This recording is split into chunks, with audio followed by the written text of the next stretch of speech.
regression, you can drop them in the chat and we will address them at the end. So how do you know the right regression analysis to use? Well, it's very simple. We always say the dog should wag the tail. The tail should never wag the dog, right? In other words, the research question should drive the methodology we use, right? It's so when we have a data set, we already have a question in mind. That research question and the outcome of interest is what drives the kind of tests or the kind of regression analysis we can use. This applies to both when we have bivariate analysis as well as multivariable analysis. So if you remember, we said that bivariate analysis is when we're doing statistical tests that involves just two variables, right? And again, the principle here applies. The dog should wag the tail. The tail should never wag the dog. So the kind of outcomes we have is what dictates the kind of test or the kind of regression we use. Now, let's do a quick refresher. Because one of the feedback I got from the end of class evaluation was that, oh, this concepts are above my head. So we got that from quite a lot of people. So I want to make sure that we cover the fundamentals. We don't just assume knowledge. So we'll start from, all right, bivariate tests. What are they and what kind of tests do we have so that we can then build on that to extend to the concept of multinomial regression. So in general, we're talking in general about parametric tests and non-parametric tests. I'm sure you've heard of these terms a million times, but again, so that we're all on the same page, I will explain, and then we can build on that to extend to multinomial. So parametric tests come from the word parameter. A parameter is just something we're trying to estimate. So a parametric test, as the name implies, suggests that there is some parameter that we need to specify. So in other words, parametric tests assume there's an assumption being made that a certain parameter exists or that the data follows a certain distribution or something of that nature, right? So bottom line is parametric tests, we are making some assumption about the data. So we use parametric tests when the underlying statistical assumptions are met or when we have large sample sizes, right? That's when we use parametric tests. The bottom line here is that even for bivariate tests, the kind of test we use is a function of the variable type we are using or we have in question.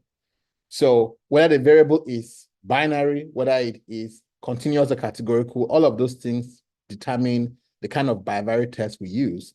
And consequently, it also determines the kind of regression we use. So here I've tried to make it simple for you by matching the parametric and non-parametric equivalent of a test with the same icon. So when we have one continuous outcome, I want to see how that outcome differs by a categorical variable that has exact two categories. We use two sample tests. So think of something like height. We're trying to see how height, which is a continuous variable, differs between the genders. Let's say we have two genders, male and female. So in this case, we have one continuous variable, which is, in this case, height or weight. And then we have one categorical variable, which is gender, that has two categories. And that's what as the name implies, two samples. You have two samples, the male sample and the female sample. And between these two samples, we want to see how height or weight differs between the two, right? That's when we use a two-sample t-test. And the non-parametric equivalent of a two-sample t-test is the Mann-Whitney U-test, right? Then, when we have a continuous variable and we have one categorical variable with more than two groups, that is three or more groups, then we no longer use two-sample t-test, but ANOVA. So remember, two-sample means you have two samples exactly. Male, female, boy, girl, rich, poor, and you're trying to compare differences for a continuous outcome. But when there are three or more groups, well, that means you can no longer use a two-sample t-test because you don't have two groups, you have three groups or four groups. So think of if we're trying to measure how height differs by gender, but this time we don't have two gender categories, we have three. Let's say we have male, we have female, and we have people who classify themselves as other gender. So now we have three groups. So we can't use two samples because we don't have just two samples, we have three. So this is where ANOVA comes in. The non-parametric equivalent of ANOVA is the Kruskal-Wallis test. And again, remember, this is when you have small sample sizes. Generally, we say less than 30 people, you use this. More than 30 people, you use the one at the top. And then you have paired t-tests. Now, these two have t-tests in them, but they're very different. The two sample t-tests, like we said, is you have one continuous outcome, and you're trying to see how that varies between two groups. But the paired t-test, you use it when you have pre or post comparisons, right? Or left to right comparisons or top to bottom comparisons for the same individuals. So let's say we take your sample, we take your measurements before a particular intervention, and then we take your same height after that same intervention. It's the same height that we're comparing, but before and after that intervention, right? So we have, for each individual, we have a pair of measurements, before and after. Or in dentistry, we take measurements between the upper and lower and upper gums. So every individual has got, upper and lower jaws. So I might take some measurements in the lower jaw and take some measurements on the upper jaw, right? It's in the same individuals, but the measurements are paired. So I might compare, for example, levels of, let's say, pH levels in the lower gum versus the upper gum. Same variable pH, I'm just comparing upper versus lower. The non-parametric equivalent of that is the Wilcoxon sign run test. For Pearson's correlation, we're comparing two continuous variables, but unlike here where it was the same variable we're comparing before and after, here we have just two different variables, continuous, that we're trying to compare. So for example, I'm trying to see weight and height. How does height change with increasing weight, right? So in this case, there are two variables I'm trying to compare to see how does one change as the other one changes, right? So that's the Pearson's correlation. Now, if my sample size is small, I can use the equivalent, non-parametric equivalent of that, which is Spearman's correlation. So the bottom line, what we're saying is that the tail is always wagged by the dog. The dog wags the tail. The kind of analysis we're doing, or the kind of outcome we have, is what drives the analysis. And that holds true for bivariate analysis, but it also holds true for multivariable analysis, and this is where we'll come back to the issue of regression. So that here, let's look at, we showed this slide in, I think the first class we had, and we promised that we'll come back and discuss this particular slide in greater detail to provide context for the different regressions. So just as with bivariate analysis, the kind of outcome determines the kind of test we do. The same thing applies with regression as well. The kind of outcome we have determines the kind of regression we use. So the dog always wags the tail. So when we have an outcome, so let me explain the table here. The first column describes the kind of outcome we have. The second column describes the kind of diagnostic test that we could perform to confirm our suspicions, whether we have the right variable or not. And then the third column discusses the recommended analysis that we could use in that kind of context. So I will explain each of those just to set the stage for what we're discussing today, which is multinomial regression, because there's a lot of confusion around that. So we have a binary outcome. Binary means two groups, 0 or 1, right? So the diagnostic test here is that you should really have two levels only. And when we say unique outcomes or unique levels, we don't include missing values. So if you have values of 1 and then missing values for all the remaining one, that is not what we are referring to. We mean that you have unique values other than missing values, right? And so you have male and female, smoker or non-smoker. So in those kind of cases, you can use binary logistic regression. You can use probit regression, like the ones we just discussed in the previous classes. So that's what you do when you have a binary logistic regression. Now, what if you don't have two categories? What if you have 3 categories or more, right? In the case of bivariate analysis, we said, oh, that's the reason why there's a distinction between a two-sample t-test versus an ANOVA. Two samples, you have two groups exactly. ANOVA, you have 3 or more groups. Well, the same thing applies here. The kind of regression we do when we have 2 categories as an outcome, smoker or non-smoker, is quite different from a regression we'll do when we have 3 or more categories. Now, when we have 3 or more categories, the first question we need to ask is there a natural ordering among the categories? By that, we mean that is there a natural inherent progression so that can you categorize the categories as, that's kind of tautology, categorize categories.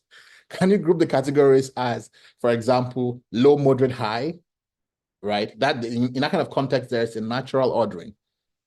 If you can do so, if there's a natural inherent ordering of the groups, then you use ordinal. The word ordinal means order. There's an order in the groups, or otherwise called ordered logistic regression, because the groups are naturally ordered inherently.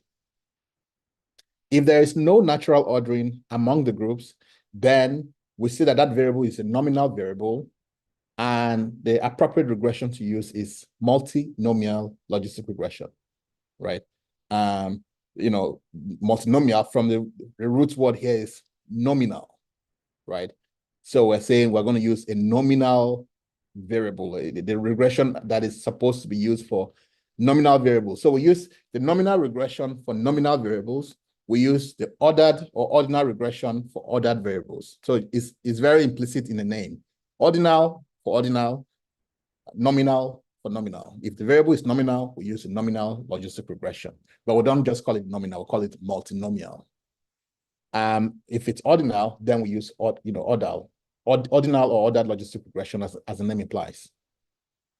Now we come to count variables. Count variables are different from categorical variables because you can perform means, for example. You can perform, arithmetic, statistics like means on count variables, but not on categorical. So even if I have a categorical variable that has values of 1, 2, 3, and 4, it doesn't make sense for me to say what's the average of them. That doesn't make any sense. So if I have, let's say gender categories, male, female, other, and I assign them categories of 1, 2, 3, I can't say the average value of gender is 1.5. That doesn't make any sense. So that's a distinction between categorical variables and count variables. For count variables, we can perform arithmetic operations like the mean on them, but we can't do so with categorical. Now, when we have count variable, we have several options to perform the kind of regression we can perform on them. We can use Poisson regression, we can use negative binomial regression, we can use zero inflated Poisson regression. Let's explain and unpack what each of those mean. So Poisson regression is just like default, is the flag bearer for count regression. I'm sure all of you have heard about Poisson regression. We use Poisson regression when we have equidispersed data, or in other words, when the standard deviation of the outcome is roughly equal to the mean, right? So in such cases, then we use Poisson.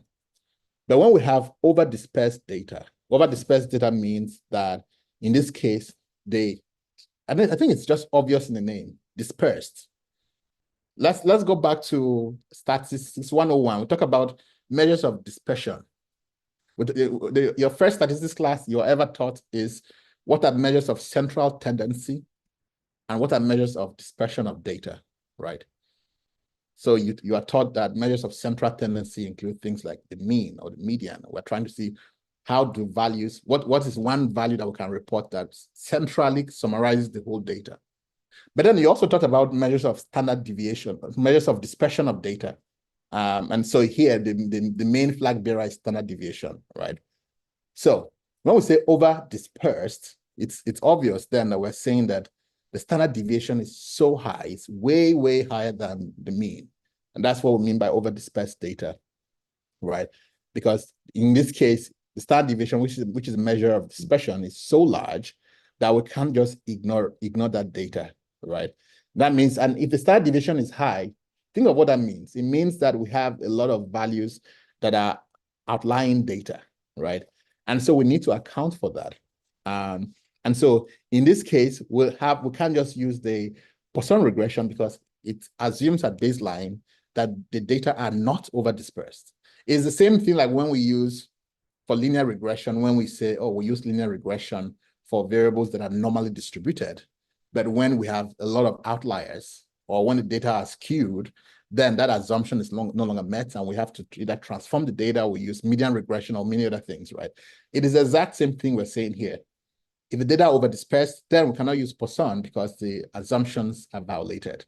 And so in that case, we have to use something that is designed to account for over-dispersion. And that's where negative binomial regression comes in. Now, sometimes we have count data where we have excess zeros, right? And here we use zero-inflated Poisson regression. And by that, excess zeros, let me explain the concept in a very simple way. In excess zeros, we have an arbitrary process that is generating zeros outside the actual outcome. So let's say I ask all of you here, how many cigarettes did you smoke yesterday? You know, some people will say, okay, let's actually do that exercise. Can you just type in the chat box here? I want to see how many cigarettes did you smoke yesterday? Just type your answer in the chat box and let's see what the responses are. So, and please, if you smoke, don't fight. We will not judge you. Okay, great. No, it has been. Okay, all right, super. Now, I'm going to pick a random person. I'm sorry if I'm going to put you on the spot. Simon Ernest, you reported 0. What does that mean? And that was I just randomly picked your name. I'm not really picking on you. So, but you reported your value as 0. What does that mean? I meant to say that I did not smoke at all. So let's try and dissect that further, right? Are you a smoker? No, I'm not a smoker. So okay, so great. So Ernest is not a smoker. So he reports the number of cigarettes he smoked yesterday as 0. But what other interpretation could 0 mean? So in the case of Ernest, 0 means I am not a smoker, right? But what is another plausible explanation for a value of 0? That you're a smoker, but you didn't smoke anything yesterday. Excellent. So you can see now that there are now 2 interpretations of 0. 0 in this case, one case means that, oh, I'm a smoker. I just did not smoke any cigarette yesterday. Or 0 means I am not a smoker. So you are going to have a lot of zeros, excessive zeros, that come from 2 sources. The one source being individuals who truly are smokers but did not smoke. And secondly, individuals who are not smokers at all, right? That is a problem for us statistically because you have an inflation of zeros now. That's what we call excess zeros, because the zeros are coming from not just one source. The zeros have multiple interpretations. In this case, you're either a smoker, but you did not smoke yesterday, or you are not a non-smoker. So in this kind of case, the excess zeros generate a problem statistically, right? Because it is not just from one single source. The other etiology or the origin of the zeros is very arbitrary and is very prone to bias. So what we have to do in this case is we have to account for those excess zeros. And this is a case where you have to use zero-inflated Poisson, because there's an inflation of zeros because of that process that you are either a smoker, but you did not smoke, or you are a non-smoker. And so we have a special regression for those kind of scenarios. So when you are dealing with count data, it is your responsibility to think that, okay, this process that whatever this outcome of interest is there a likelihood that zeros are being generated, in excess, right? Not because of the outcome being 0, but there's also an alternative explanation that condition is not met. And so that also is generating zeros. So whenever that condition is met, if you don't use a zero-inflated model, you might estimate your coefficients wrong. And so what happens with a zero-inflated model is that there are actually 2 regression models in one. The first model is modeling the likelihood of reporting a 0. And then the second model is now modeling the count, the likelihood of observing an actual count. So we split that data into 2. The odds of having 0 versus 1, and then the odds, then the likelihood of reporting a value. So a zero-inflated model is a special regression because it has 2 regression models in one. The first one is a binary logistic regression, which models the odds of reporting a 0 versus a 0. So it's either you reported a 0 or you did not report a 0, or trying to measure the odds of you reporting a 0, which is the first part of a model. And then the second model is now a regression model that is modeling counts, right? So what is the likelihood of reporting 1, 2, 3, 4, right? So it's a very special model. And so it's your responsibility to know when you're fitting regression models, whether your outcome has the probability of just having arbitrary zeros that are excess and not necessarily attributable only to the outcome of interest. All right, now, so we've talked about categorical outcomes, we've talked about count data, and then the numeric outcomes, in this case, continuous outcomes. So continuous outcome, like you all likely know, we use linear regression, right? We talked extensively about linear regression in, I think, second class. And we say that if your outcome is normally distributed, then normally distributed means that it's not skewed. It's not skewed to the left, it's not skewed to the right. It's just centrally located. It's normally distributed. So if it's normally distributed, you use linear regression. If it is not normally distributed, you can then do a whole bunch of things. You can transform that outcome so that it is normally distributed. So for example, you do a log transformation, or you can use median regression, which is interested in measuring the median as opposed to linear regression, which measures the mean. And then for date variables, we use time to event analysis, and which we're going to cover in future sessions. But again, the purpose of this particular episode was focusing on categorical data. But again, this is just to give you a broad overview of how the regression analysis in question is determined by the kind of data you have. So again, going back to our previous slide, the dog always wags the tail, right? You know, the research question and the type of outcome we have is what drives the kind of regression analysis we use. Now, let's come to the topic for today, which is multinomial regression. So remember we said that it's an extension of logistic regression. It allows us to model an outcome variable that has more than 2 categories, and where the categories are nominal, there's no inherent order in the categories. So that's where we use multinomial regression. So when do we use multinomial regression? We use it, again, like I said earlier, when the outcome variable has 3 or more categories. So for example, if you're talking about political party preference, we have Democrats, Republican, or Independents. You only use multinomial regression when the categories are nominal. So again, remember, nominal is there's no intrinsic or inherent ordering of the groups. If you have ordered data or you have ordinal data, you cannot use multinomial. In that case, you have to use ordinal regression. So let's look at some examples. This is, again, feedback we've gotten from the previous sessions that we should provide more examples. So in the name of feedback, we're providing a lot of copious examples now.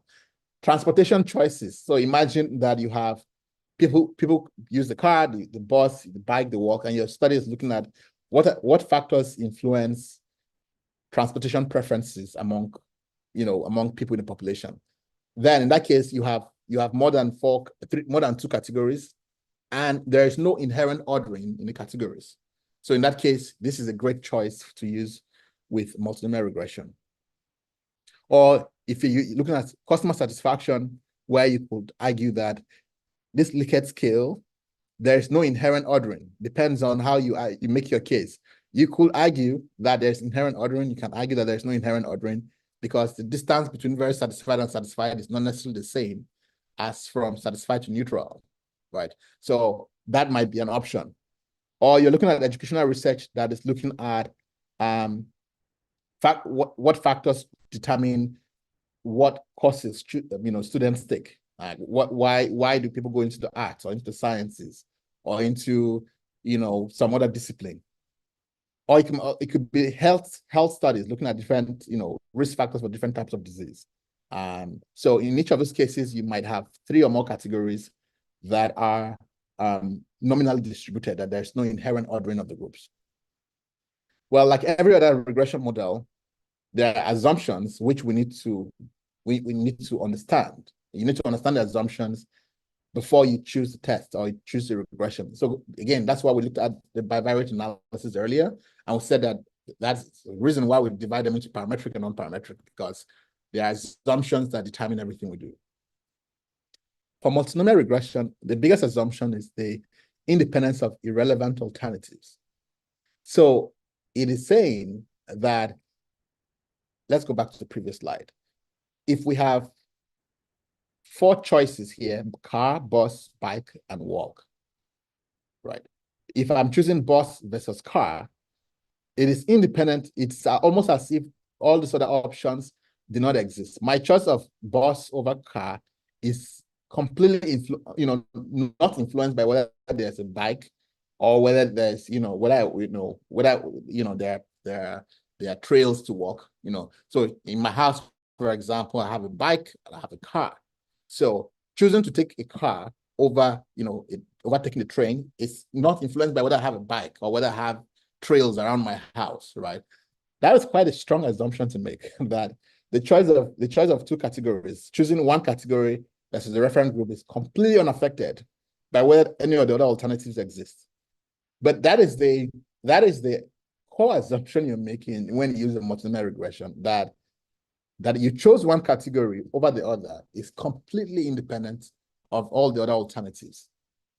That is the key assumption for multinomial regression. Assumption number 2 is that there's no perfect multicollinearity. We talked about multicollinearity in, I think, the 2nd class. And we said, this is when you have predictors that are very related to each other. And the problem is that if you have multiple variables that are mirror images of each other, then that means that one is just a shadow image of the other. One is not really, the first one has already provided all the information we need. Like, why do you need? It's like having employees where one is just redundant and just a couch potato, right? You're not doing anything, you're not contributing any value, nothing extra. So the question is, why are you still on the team, right? Maybe you should be fired. So that's the same thing with model building. The predictors that are perfectly correlated imply that all the information that the second one could have brought has already been brought by the first one. So there's no need. It's just been, occupying space and inflating our standard errors. Because of course there's a price to be paid when somebody is there but not contributing anything. They're taking resources, they're taking, energy away. So the same thing here in model building. Predictors that are in there that are just perfectly correlated with others are just taking up space and increasing our standard errors, but not really contributing anything to the model.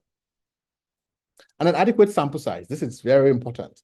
We even need to worry more about sample size when we're doing a multinomial regression than when we're doing other forms of regression, because, like we said, you have multiple categories in the outcome, and you need more power. You need more power to detect differences, as I'll explain more in the next slide. So how do you interpret the results from a multinomial regression? Well, the coefficients represent the change in the log odds of being in one category versus the reference category per unit change in a predictor. So again, from class 2, we talked about the differences between odds and log odds and odds ratios. So please, if you don't have that foundation, please just refer to the video from that class. We also said today that multinomial regression, there's a reason why we call it multinomial logistic. It is because it is an extension of the binary logistic regression. So in binary logistic regression, if you remember the interpretation, we said if the odds ratio of, geez, I wish I had the slides now. Okay, well, that's fine. I'm sure you can remember the slides from the week 2. We said if you have let's say I'm trying to model the factors associated with cigarette smoking, and I have an odds ratio for the outcome smoking for males as, let's say, 2.6. We interpreted to say that the odds of smoking are 2.6 higher among males than females, right? In this case, we are saying inherently that the odds of reporting smoking versus not reporting smoking are 2.6 times higher among males than females. But just because we only have 2 categories, we always do not leave that sentence that long, right? We just say the odds of being a smoker. We typically don't say the odds of being a smoker versus a non-smoker are 2.6 times. But when you are now using multinomial, you have to now explicitly state that second part. So again, let me put this, let's look at this explicitly.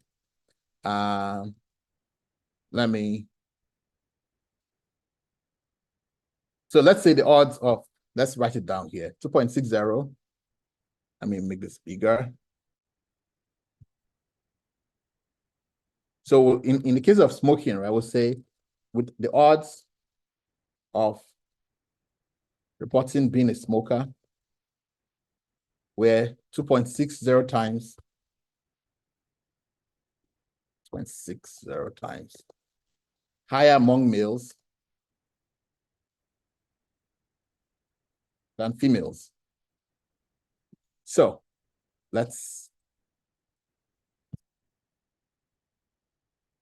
so this is how we interpret the odds ratio, right? If it's just a binary logistic regression. But what we're seeing here is that there is a part of a sentence that we typically omit, and that makes perfect sense when it's just a binary outcome. We say the odds of reporting being a smoker. Now, this is the part that we have omitted versus a non-smoker. We have omitted this part. We typically omit this part in our interpretation, right? Because it's implied. It's implied that if it's a binary outcome, which is smoker or non-smoker, if I say the odds of reporting being a smoker, of course, my audience should know that I'm automatically comparing this being a smoker category versus a non-smoker category. But the problem is, in a multinomial logistic regression, you have more than two categories. So here, this is where we have model interpretation for smoker versus non-smoker. Now let's duplicate this slide now. Now for this second category, let's say model interpretation for smoker or current, former versus never smoker. So here, now we have three categories, right? It's no longer just two categories. Here, in this first case, we have just two smokers for current smoker versus, never smoker.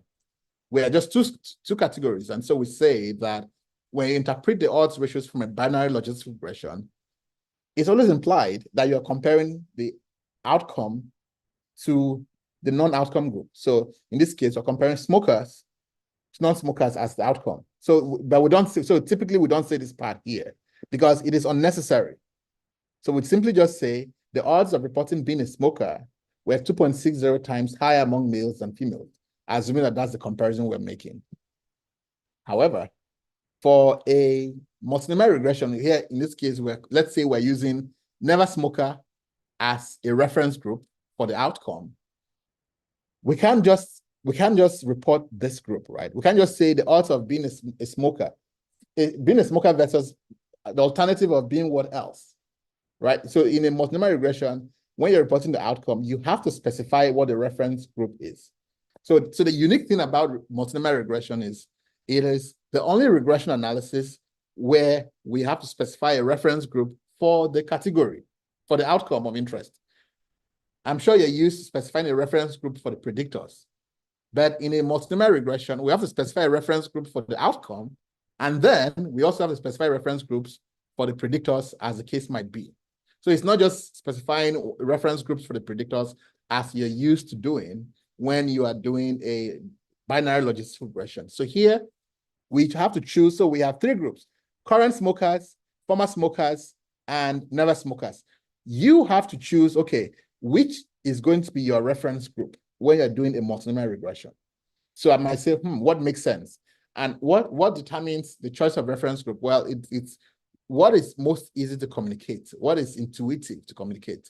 In this case, it might be easy for me to say, okay, it makes sense to compare each of these groups to never smokers, so that I will have a separate result for current smokers being compared to never smokers, and I will have a different set of results for former smokers being compared to never smokers.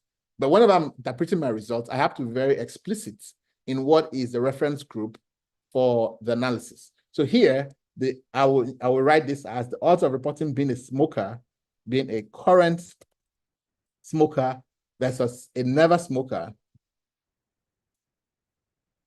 were 2.60 times higher among males than females. So again, the difference is in the first scenario, we do not have to specify the reference group because it's always implied, because we only have two categories for a binary logistic regression. However, in a multinomial regression, we have to specify it because you have to select a reference group. This is the one thing you have to do in a multinomial regression that you don't have to do for any other regression. This does not apply in ordinal logistic regression. It does not apply in binary logistic regression. But where we have a multinomial regression where we have multiple categories, you must specify a reference group for the outcome. Again, I'm sounding like a broken bell because it's important to reinforce that. And the choice of the reference group has to be intuitive. So this is what your output will look like. So in this case here, this is in the analysis looking at academic performance, right? Choice of class, whether you're in the general class, academic, or vocational studies. So you see there is an output here looking at the analysis for the result of analysis comparing general to academic group. So just for some additional context, this is a small, test data set on UCLA's website that I will give you as homework at the end of the day that looks at individuals who were into three types of academic programs. There is a general program, which they teach them just, general stuff. Then you have academic program, where you are taught just academic stuff. And then vocational studies, where you're taught hand skills and just handwork. You learn things of nature like trade, building and things of that nature. So you have one category that talks about career choices. Do you go into general track? Do you go into the academic track? Or do you go into the vocational track? So the research question here is, what are the factors that determine the choice of track that somebody goes into? Why does somebody go into, what factors influence going into the general track or the academic track or the vocational track? So here, we have to first of all choose what our reference group is. So you have three categories. One of them must be a reference group, and it has to be only one reference group. So here, the analysis has been done such that the academic track is the reference group, right?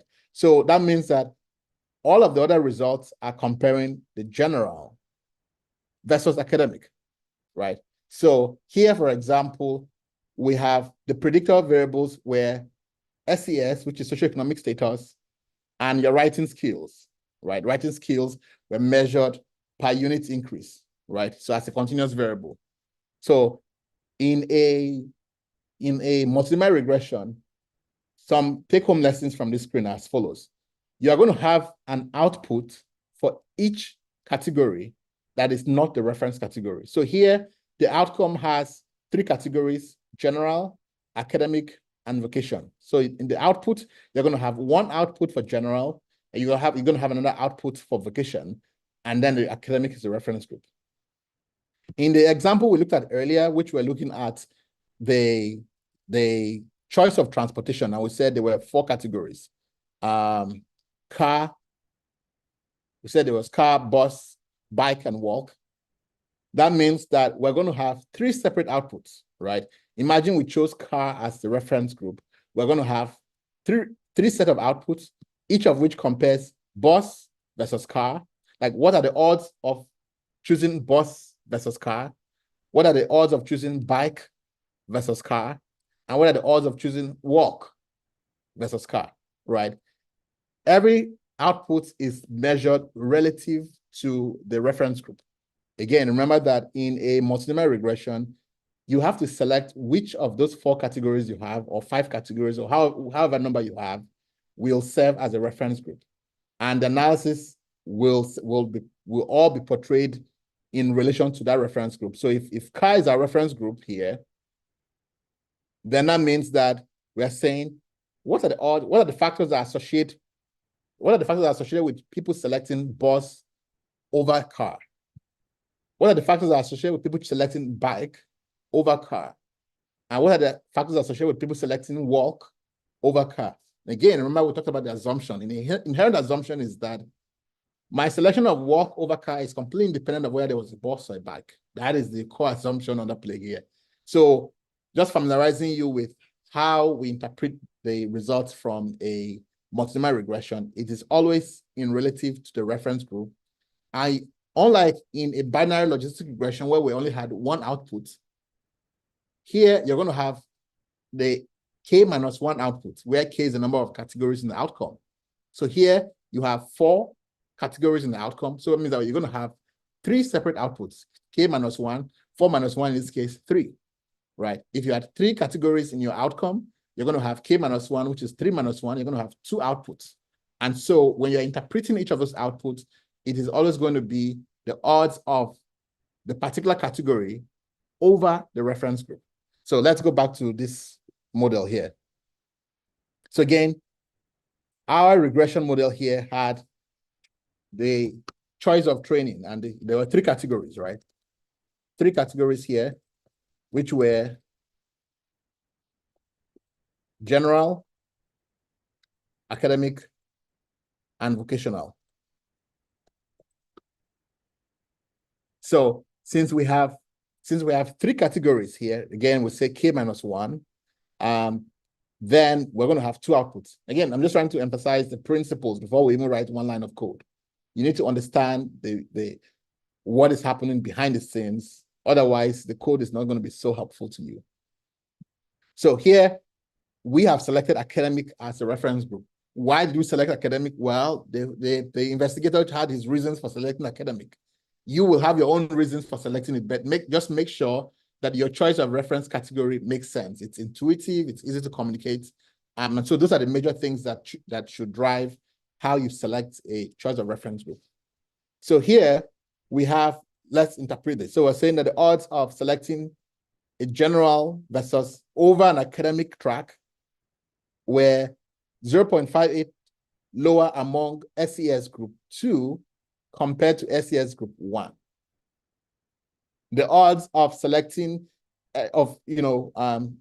general over academic track were 0.31 times lower among SES group 3 compared to SES group 1.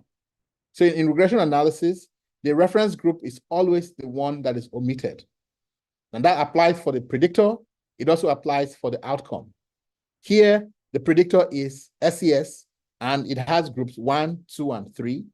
The omitted group is always the one that is the reference group. Here in the outcome, academic is the reference group, and that is why you see that it is the one omitted, right? For the predictor here, SES group 1 is the reference, and that's why it's omitted. So whenever we are saying anything, we are always going to compare to the omitted group or the reference group, right? Again, I'm repeating a lot of times because the feedback was that we go over stuff very fast. So slowing down to explain so that we're all on the same page. So when we select a reference group, that reference group will not appear in your regression because it is a reference, right? The reference does not appear in your output because it's a reference. Our reference for our outcome here is academic, and that's why there's no result for academic here because it is a reference. The same thing applies to the predictor. The SES group 1 is the reference, and so it does not appear in the output because everything we do is being compared to the reference. So when we're interpreting this output here, the first part of the output, we say that this is the outcome of interest, right? We're comparing here the general program as opposed to being in the academic track. So the odds for this particular predictor were 0.58 times lower among group 2 compared to group 1. Why do we say lower? Because the result is less than 1. If the odds ratio is less than 1, you say lower. If it is more than 1, you say the odds were higher.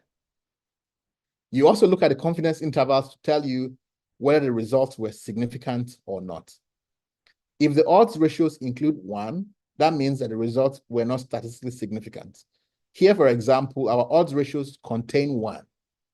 Why do we say it contains 1? Because the lower one is 0.2 and the upper one is 1.339. Of course, between 0.2 and 1.3, there has to be 1. Think of a number line, right? It's 0.2, 0.3, all the way to 0.9, then 1, then 1.1, 1.2. In that stretch, it contains 1. And so that means that the results are not statistically significant. 1 is a null value because we're dealing with ratios, right? You can only have 1 as the result of a ratio if the number at the top and the number at the bottom are equal. 4 over 4 is 1. 3 over 3 is 1. In each of those cases, the number at the top is the same as the number at the bottom. So if it's 1, that means they're equal. So here, we're saying that group 2 is not so different from group 1. We don't say things are equal in statistics. We say they're not different. So because the odds ratio here is 0.58, but judging from the confidence intervals and the p-value, we can conclude that the odds of being in the general group over the academic group were not significantly different between those in SES group 2 compared to SES group 1. That's how we're going to interpret that. However, we can say with certainty that the odds of being in a general group over the academic group were 0.31 times lower among those in SES group 3 compared to SES group 1. Remember that SES group 1 is a reference group, that's why it's not showing. And the results were statistically significant. We see the p-value is less than 0.05. And then we look at the confidence intervals. It does not include 1. The confidence intervals range from 0.11 to 0.8 something, right? So, so if it's included 1, then that means that it will have been more than the upper limit will have been 1 point something or 2 point something. So the confidence intervals does not contain 1, and the p-value is less than 0.05. So we conclude that indeed this difference is statistically significant. And then we'll move to right. Right was scored as a continuous variable based on the number of scores the individuals scored in their last writing assessment. And so when they wrote the assessment, they were scored from 0 to 100%. So it's saying that for every unit increase in right scores, the odds of being in the general track as opposed to the academic track were 0.94 lower, right? So in this case, we are not having a fixed reference group. We are saying that for every unit increase means that as we move from 3 to 4 or from 4 to 5, the odds decrease with every unit increase. So with every unit increase, we're comparing 4 versus 3 or 5 versus 4, that manner, right? So there's that's the interpretation where you have a continuous variable. So the moral of the story is that when you have categorical variables, you have to select a reference category when you're using multinomial regression, right? Because because in that case you have more than 2 categories, 3 or more, and so one of them must serve as the reference group. So lesson number 1, you must select a reference group. I was said there is no fixed rule that says this is what must be the reference group. You are the expert. You are the one doing the research. You have to tell us what the reference group is. So please don't send an email to your supervisors or your professor saying, hey, what is my reference group? Like, okay, are you not the one doing the research? Like, what makes sense, right? So choice of reference group should be based on what makes sense and what is intuitive and easy to interpret. That's lesson number 1. Lesson number 2, we said that the reference group is not included in the output. Why? Because it is a reference group. Reference groups never appear. That's a rule. If you selected something as a reference group, it means that you won't have result for it because it is serving as a reference group, right? And so here, in this case here, we said we have one variable with 3 tracks, general, academic, and vocational. We chose the academic as a reference group. And so we said that the number of outputs will be k minus 1. You are all used to binary logistic regression where you're used to seeing just one single output. In multinomial, it's going to be k minus 1, where k represents the number of groups in the outcome. So if it's 3 here, you're going to have 2 outputs. If it's 4, you're going to have 3 outputs. If it's 5, you're going to have 4 outputs. Now, when you're interpreting the results, lesson number 3, we said that the interpretation is such that we're comparing each outcome to the reference group. And this is not any different from what we do when we have a binary logistic regression. Remember, we said in binary logistic regression, where's my stuff now? Okay, we do the exact same thing. It's just that we don't explicitly mention it. When we say a binary logistic regression comparing the odds of being a smoker, we're actually saying the odds of being a smoker versus a non-smoker. It's just that we don't voice out that second part aloud. But in the multinomial regression, you have to voice that second part aloud. The odds of being a smoker versus a non-smoker, and then you report the odds ratios. So that's how you interpret the results of a multinomial regression. Again, I'm going to repeat it one more time. So, those of you who accused us of being very fast last session, I just want to make sure you're all covered. Choose a reference group for the outcome. There can only be one reference group. The choice of a reference group is based on what you, as the expert, decide is a reference group, right? If you have a reference group, if you're not sure, then just go with the one that has the largest sample size. That makes sure that your results are precise and that the margin, the standard errors are limited, relatively small. Pick one reference group. Once you pick a reference group, all answers are relative to the reference group, right? So there will be no output for the reference group, but there will be an output for all the other groups. When you're interpreting your results, you must include the reference group in everything you say and do. You will say the odds of reporting being in the general group versus or over an academic group where so and so times. Interpretation is exactly the same as you would interpret a binary logistic regression. It's just that you now have many outputs you have to deal with. Now let's talk about sample size considerations when you're working with a multinomial logistic regression. The rule of thumb in general is that you want to aim for at least 10 observations per estimated parameter. And that's the whole idea, is to avoid model overfit and to make sure that you don't have overly large standard errors or confidence intervals, right? If you have a small sample size, the way you should know is that you have a wide confidence interval. So if you're supervising a student and a student brings some result to you and you see very wide confidence intervals, you should automatically know, oh my gosh, your sample size is so small, right? That's how you should know automatically. Nobody has to go and tell you that, it should just be from just basic knowledge. So one way we try to ensure that we have sample size, this rule of thumb is very helpful, and especially for exploratory analysis where you might not necessarily have a standard sample size calculation. This rule of thumb helps because it tells you that for every model parameter, you want to have at least 10 observations per parameter. So that way you make sure that your model is well fit and the standard errors are not too large. So what do we mean by number of parameters? So let's give an example here. So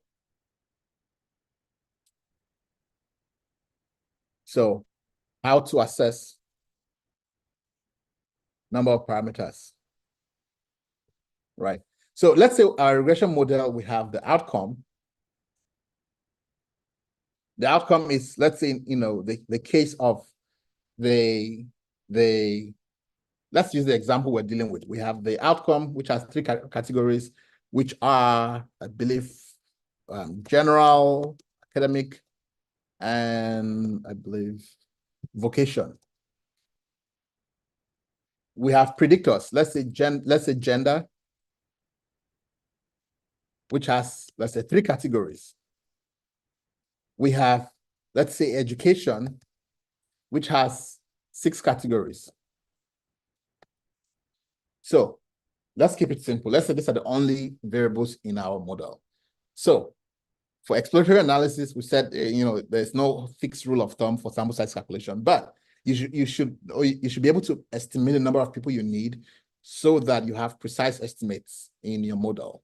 And so we say that for each model parameter, you should aim to have at least 10 observations. So how many parameters do we have in this model?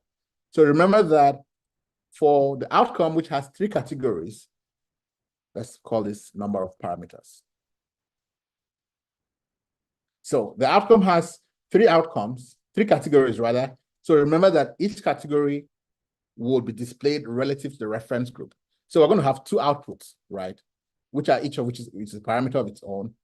And we're also going to have 2, take note that here, see, for each of the outputs, you have an intercept here, right? An intercept essentially is a parameter in a regression model where all the values we're estimating, what is the odds of this event happening if everything is 0, if everything is set to the reference group. The bottom line is every output is going to have an intercept in the model. Each of those intercepts is a model parameter of its own.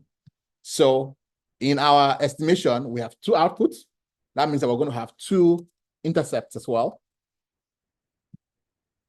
We have education has 3 categories. So the number of parameters, remember that for each reference, for each predictor, you have to select 1 reference group. So that means that the number of values you're going to have will be, again, k minus 1. So going back to here, SES had 3 groups, 1, 2, and 3. 1 was the reference group. So we have results for 2 and 3. So each of this is a parameter, right? So we have 2 intercepts. And then for gender, we have gender. 3 categories, meaning that we're going to have 2 parameters. For education, we have 6 categories, meaning that we're going to have 5 parameters. So total number of parameters is 2 plus 2, 4. 4 plus 2, 6. 6 plus 5, that's 11. Total parameters being estimated is 11 parameters.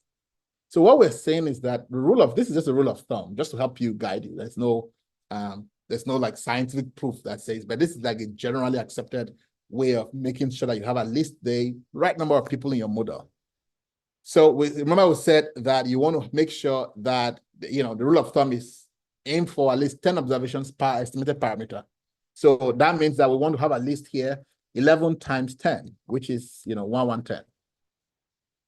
So this is the rule of thumb, right? Again, so if you go back to here, the number of observations here is 200. So we can say, all right, the sample size used is, at least by that rule of thumb, is sufficient to make sure that we have enough people in our model.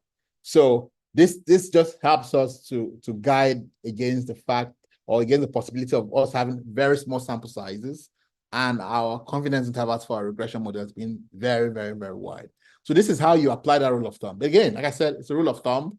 There's no scientific proof or mathematical proof for it, but it's something we use in the field to make sure that we come up with estimates that are not too wide in terms of their confidence intervals.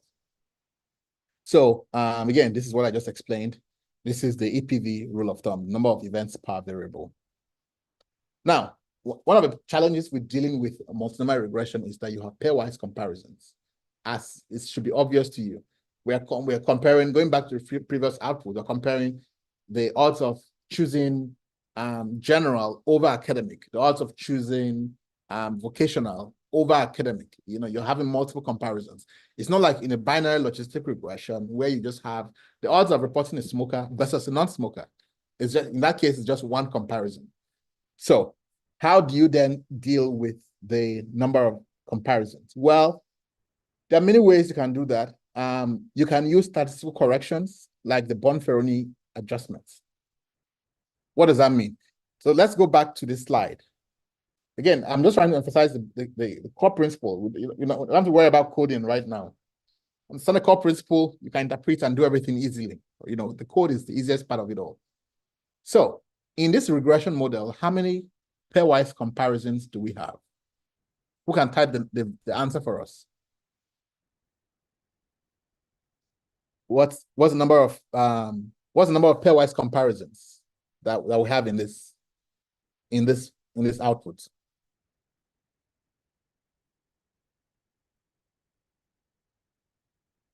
No answer? Oh, okay. Someone said 9.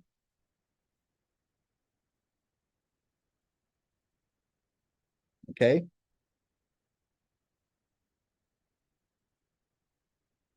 Okay. I see a lot of 6s, a lot of 9s, and okay. The question was, in this output for the outcome, how many pairwise comparisons do we have for the outcome?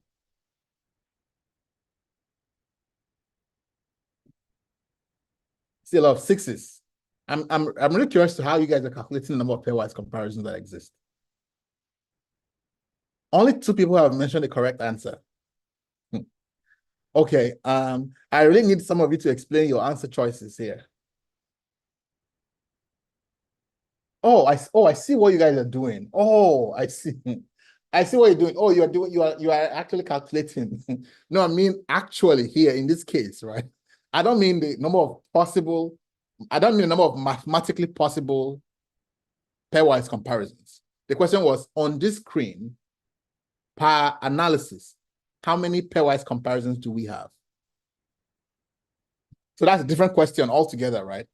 The number of mathematically possible pairwise comparison, which would be mathematically n combination 2 or 3 combination 2 in this case.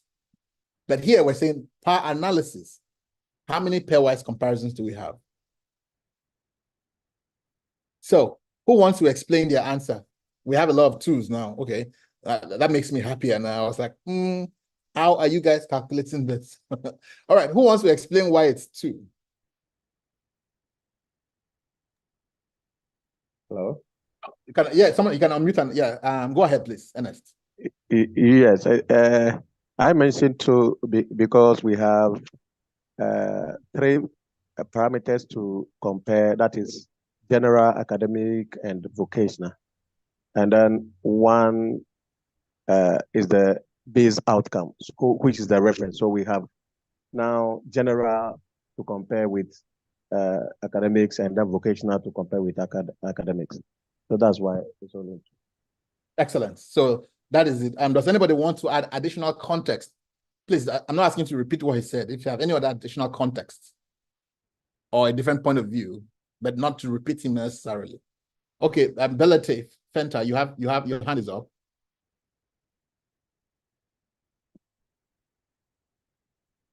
Okay, or DOA. Okay, I would also say that when we look at it with respect to the SCS, we have a reference value as 1, and we're having 2 and 3 as what we are comparing to the reference value of 1. Okay. But in terms of the original question, right?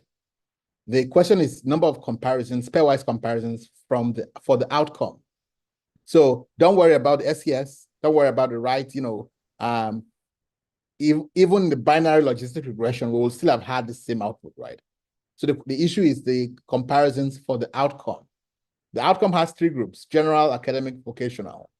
So the question was based on the output. Again, I'm not referring to mathematically possible comparisons, which is a different thing entirely. That is n combination 2, which is, I understand now why all of you are putting 6. You're going for mathematically possible pairwise comparisons. I was referring to number of comparisons that are depicted on this screen right now. So it's 2 because we're comparing general and academic and vocational and academic, right? Now, if we go back to our slide talking about mathematical adjustments for pairwise comparisons or dealing with pairwise comparisons, we say one option here is that you can use a Bonferroni adjusted p-value. So in that context, if you were the investigator and you wanted to go with a Bonferroni adjustment, what would be your p-value to determine statistical significance?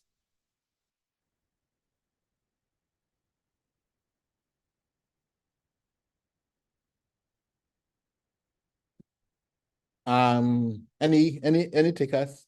You can type your answer in the chat box.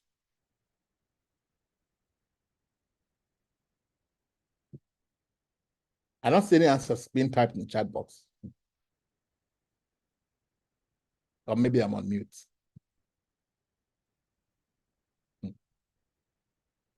Okay.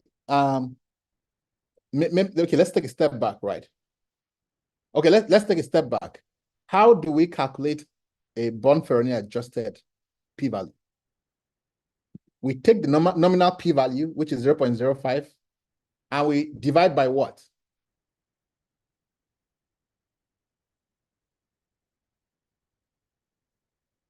Okay, we divide by the number of comparisons we are making. Remember, the whole point of a Bonferroni adjustment is to reduce the possibility for type 1 error, which is we're doing so many comparisons that something just magically appears as significant, not because it was truly significant, but because we're looking at so many things. We're doing a fishing expedition. So we're saying that one option is to do a Bonferroni adjustment where you take the nominal p-value and you divide by the number of comparisons. Now we have we have established that how many comparisons do we have in this case? I'm not saying in a general context. In this case, we have two comparisons. If you take the nominal p-value of 0.05 and you divide by the number of comparisons, what would then be the p-value for your study?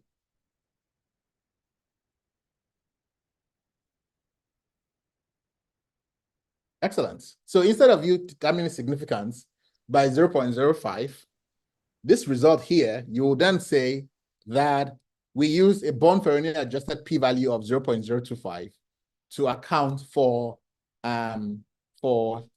the possibility of multiple comparisons. So that means that if we're going with the Bonferroni adjusted p-value, this result here, remember originally we said that the odds of reporting general versus academic were 0.31 times lower among group 3 of SCS than group 1.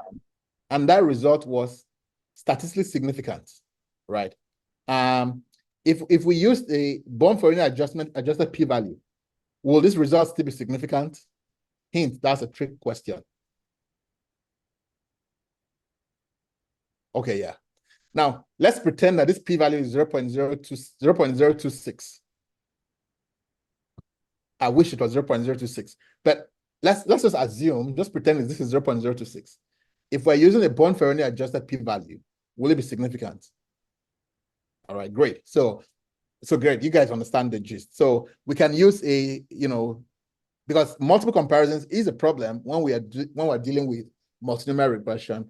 And like we said, one way to do that is to use to adjust for these multiple comparisons by calculating the Bonferroni adjusted p-value, right? But importantly, you want to make sure before you even think of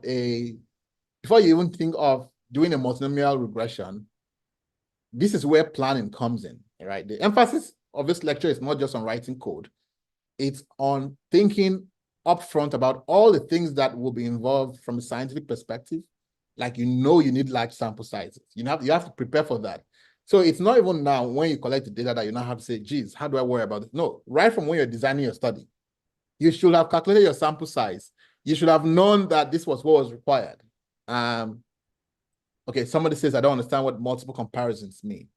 Multiple comparisons means that if you have, let's see, I think I have a slide on that. Let me see where is this? Which lecture was this? That I think has some, hold on a minute. Let me pull up that if I can find it. So I can explain what we are referring to. I believe this is it here. No. All right. Multiple comparisons. How do I explain this in a way that is without the slides? Those slides explain it very well. So I'm just trying to see if I can pull them up so you can, because I say picture is worth 1,000 words. No, not that one.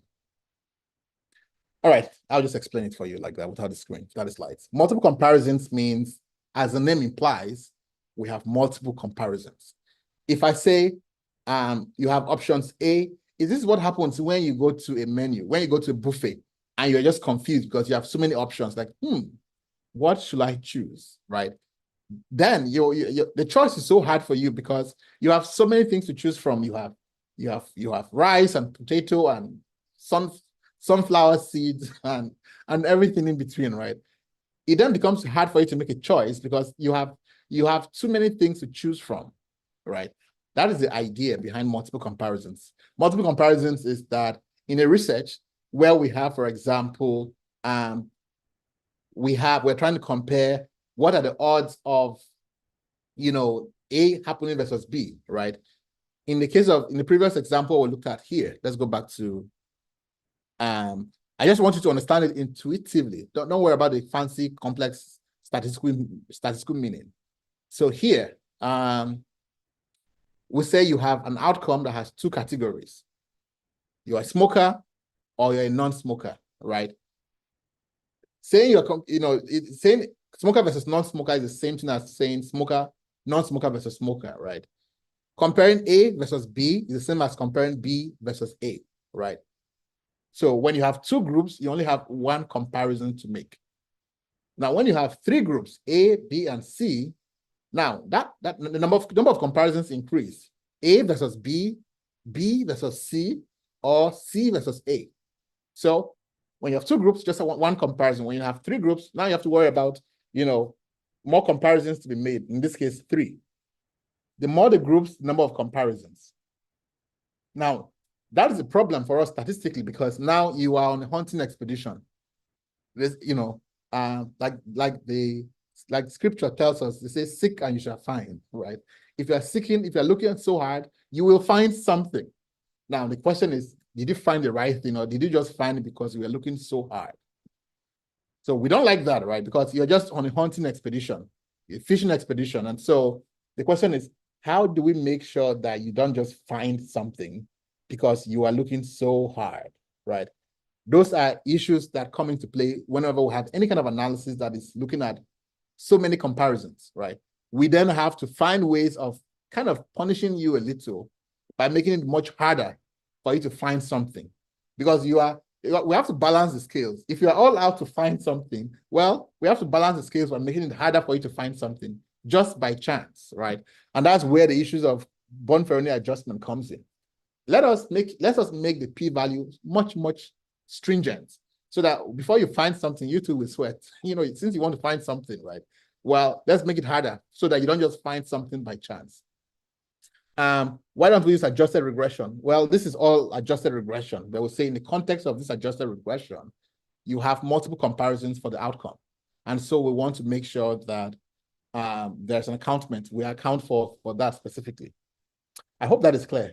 The person who asked that question originally. So my original point was that you want to make sure that your sample size calculations at the very beginning account for multiple comparisons so that you are covered, right? When you have more than 3 groups in your analysis. So I'm going to show you, we did a rule of thumb for how to calculate sample size, but we jump over to the chi-squares platform. So to show you how we calculate sample size for studies where we have 3 or more categories or groups in the outcome. Now, that calculation is designed for interventional studies, but you can also apply the same principle even in observational studies where you have a category that has multiple groups and you want to make sure that you're adjusting for the multiplicity. So, somebody says, why don't we use adjusted regression? Can you explain to me what you mean, what you understand by adjusted regression? I don't want to ignore your question, but I want to see what you are interpreting to be adjusted regression, because all of the table we just showed you is adjusted regression, but that's a different thing entirely we're talking about. All right, so okay. Adjusted regression for confounders. Okay. That is a different thing entirely. This regression analysis is adjusted for confounders. SCS and right are confounders of a relationship that we're exploring, right? But even an adjusted regression analysis, we still have the issue of multiple comparisons.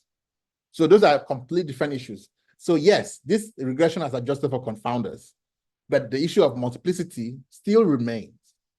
So those are very, very different issues entirely. All right, let's move over and see how to calculate sample size for outcomes when you have multiple groups, and how you implicitly account for, or explicitly rather, account for multiple comparisons in your sample size calculation. So you go over to the chi-squares platform. How many of you do not have access to the platform? You can show by a show of hands so that we can share the link with you. All of you should be very familiar with this platform at this time, really.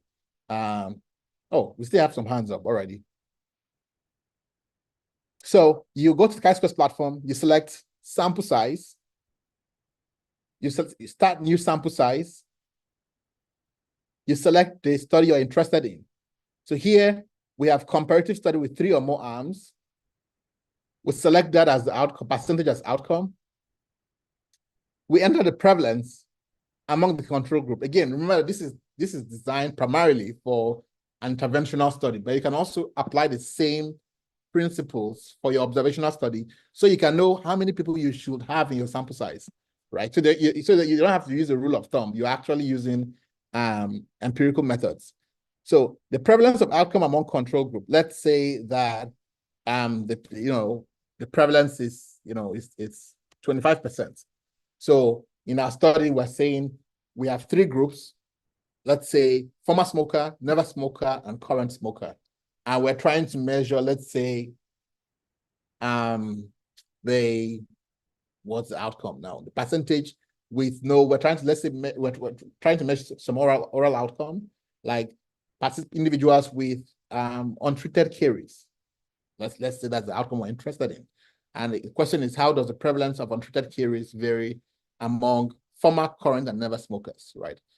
The outcome here is, again, categorical, and that's why we selected the percentage as outcome. The prevalence of outcome among control group, let's say in this case here, our control is, let's say, never smokers. We say that the prevalence of that outcome is 25% among this group. Next, we have to indicate a measure of effect size. So the instruction here says, choose a quantity below and enter its hypothesized value to assess effect size. We can enter the lowest prevalence of the other 2 groups. So remember, we have the current, former, and never smokers. We have said that in this group here, our, let's say, never smokers are the reference group. So that means that the other 2 groups we are, in this case, taking as our treatment groups are the former and the current. So the question is, of those 2 groups, what do we estimate to be the prevalence of untreated caries for former and for current smokers, right? We provide the value and we choose the lowest of those 2 as the value we're going to provide here. So let's say never smokers have prevalence of untreated caries of 25, former have 35, and current have 45. We have provided 25 as a control, and we'll provide 35, which is the lowest between 35 and 45, as the value for the treatment groups. We provide a level of confidence desired, let's say, which is 95. We provide a number of arms. Number of arms is the number of groups in the study. In this case, we have current, former, never. There are 3 arms of our study, so we'll provide 3. We'll provide the power desired. The higher the power you desire, the more the sample size. In general, we always use power values of between 80% and 90%. And then you provide the anticipated response rate, right? So let's say we anticipate that the response rate will be 70%, right? I provide that value, and then I can click on get result here. So this tells me that I need 951 individuals per group, or 2,853 individuals across the 3 groups. And take note that this is adjusted for multiple comparisons. So you see the checkbox here, perform multiple comparisons. If I uncheck that box and I click on get results, the sample size is smaller, right? What is happening behind the scenes is that the platform takes the number of groups you have and it calculates an adjusted p-value, right? A Bonferroni adjusted p-value to account for the number of possible comparisons, right? If you look at the formula for the sample size calculation for multiple groups, you have certain parameters here that need to be accounted for, right? One of this is this value here, the non-centrality parameter. The non-centrality parameter is defined by a lot of things, including, among other things, the alpha value and the beta value. The alpha value is the statistical threshold we have set for our study, which is typically the nominal p-value of 0.05. However, when we use a Bonferroni adjusted p-value, right, the value of alpha becomes smaller, right? And in consequence, the non-centrality parameter becomes bigger, and hence your sample size becomes bigger when you're doing multiple comparisons. That is just some of the mathematical theory behind it. But again, all of that is done for you automatically by the platform. So whether or not you provide, whether or not you provide whether you indicate that multiple comparisons will be performed or not will influence the sample size that is required of you. So this is how you could perform your sample size calculation when you're not sure. Again, remember that we said that in study design, we don't want to have medicine after death. It's not after we design a study that we start saying, geez, I don't know how many people I need for my study, right? It's better to be more conservative, better to have, the required number of people than to upfront than to wait until the very end. Wait. And, oh, geez, I just realized I was off video all this time. Alrighty. So it's better for us to have the right number of people up front than to wait until the end and then have some medicine after death approach. So sample size considerations are very important when we're doing multinomial regression because of the issue of multiplicity that we have to account for. Okay.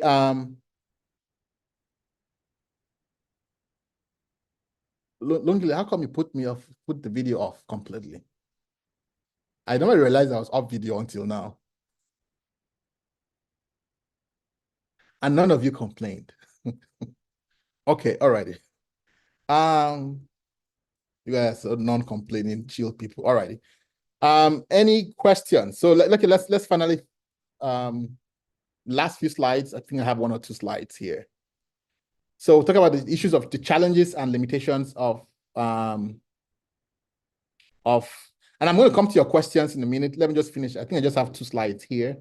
One of the feedback we also got from the previous sessions was that people generally do not like when people ask questions and interrupted the flow. So a lot of you said, oh, we should just finish the lecture and then we ask questions. So we're actually trying to, implement the feedback that you guys have provided in the past. So, so let me just finish the slides and then we can take questions. So challenges and limitations of multinomial regression. Again, science is all about communication. Communication is an extremely important aspect of research. And so you can understand how the interpretation of a multinomial regression can become very complex when we have so many categories, because the odds of reporting this versus that were higher among this versus this.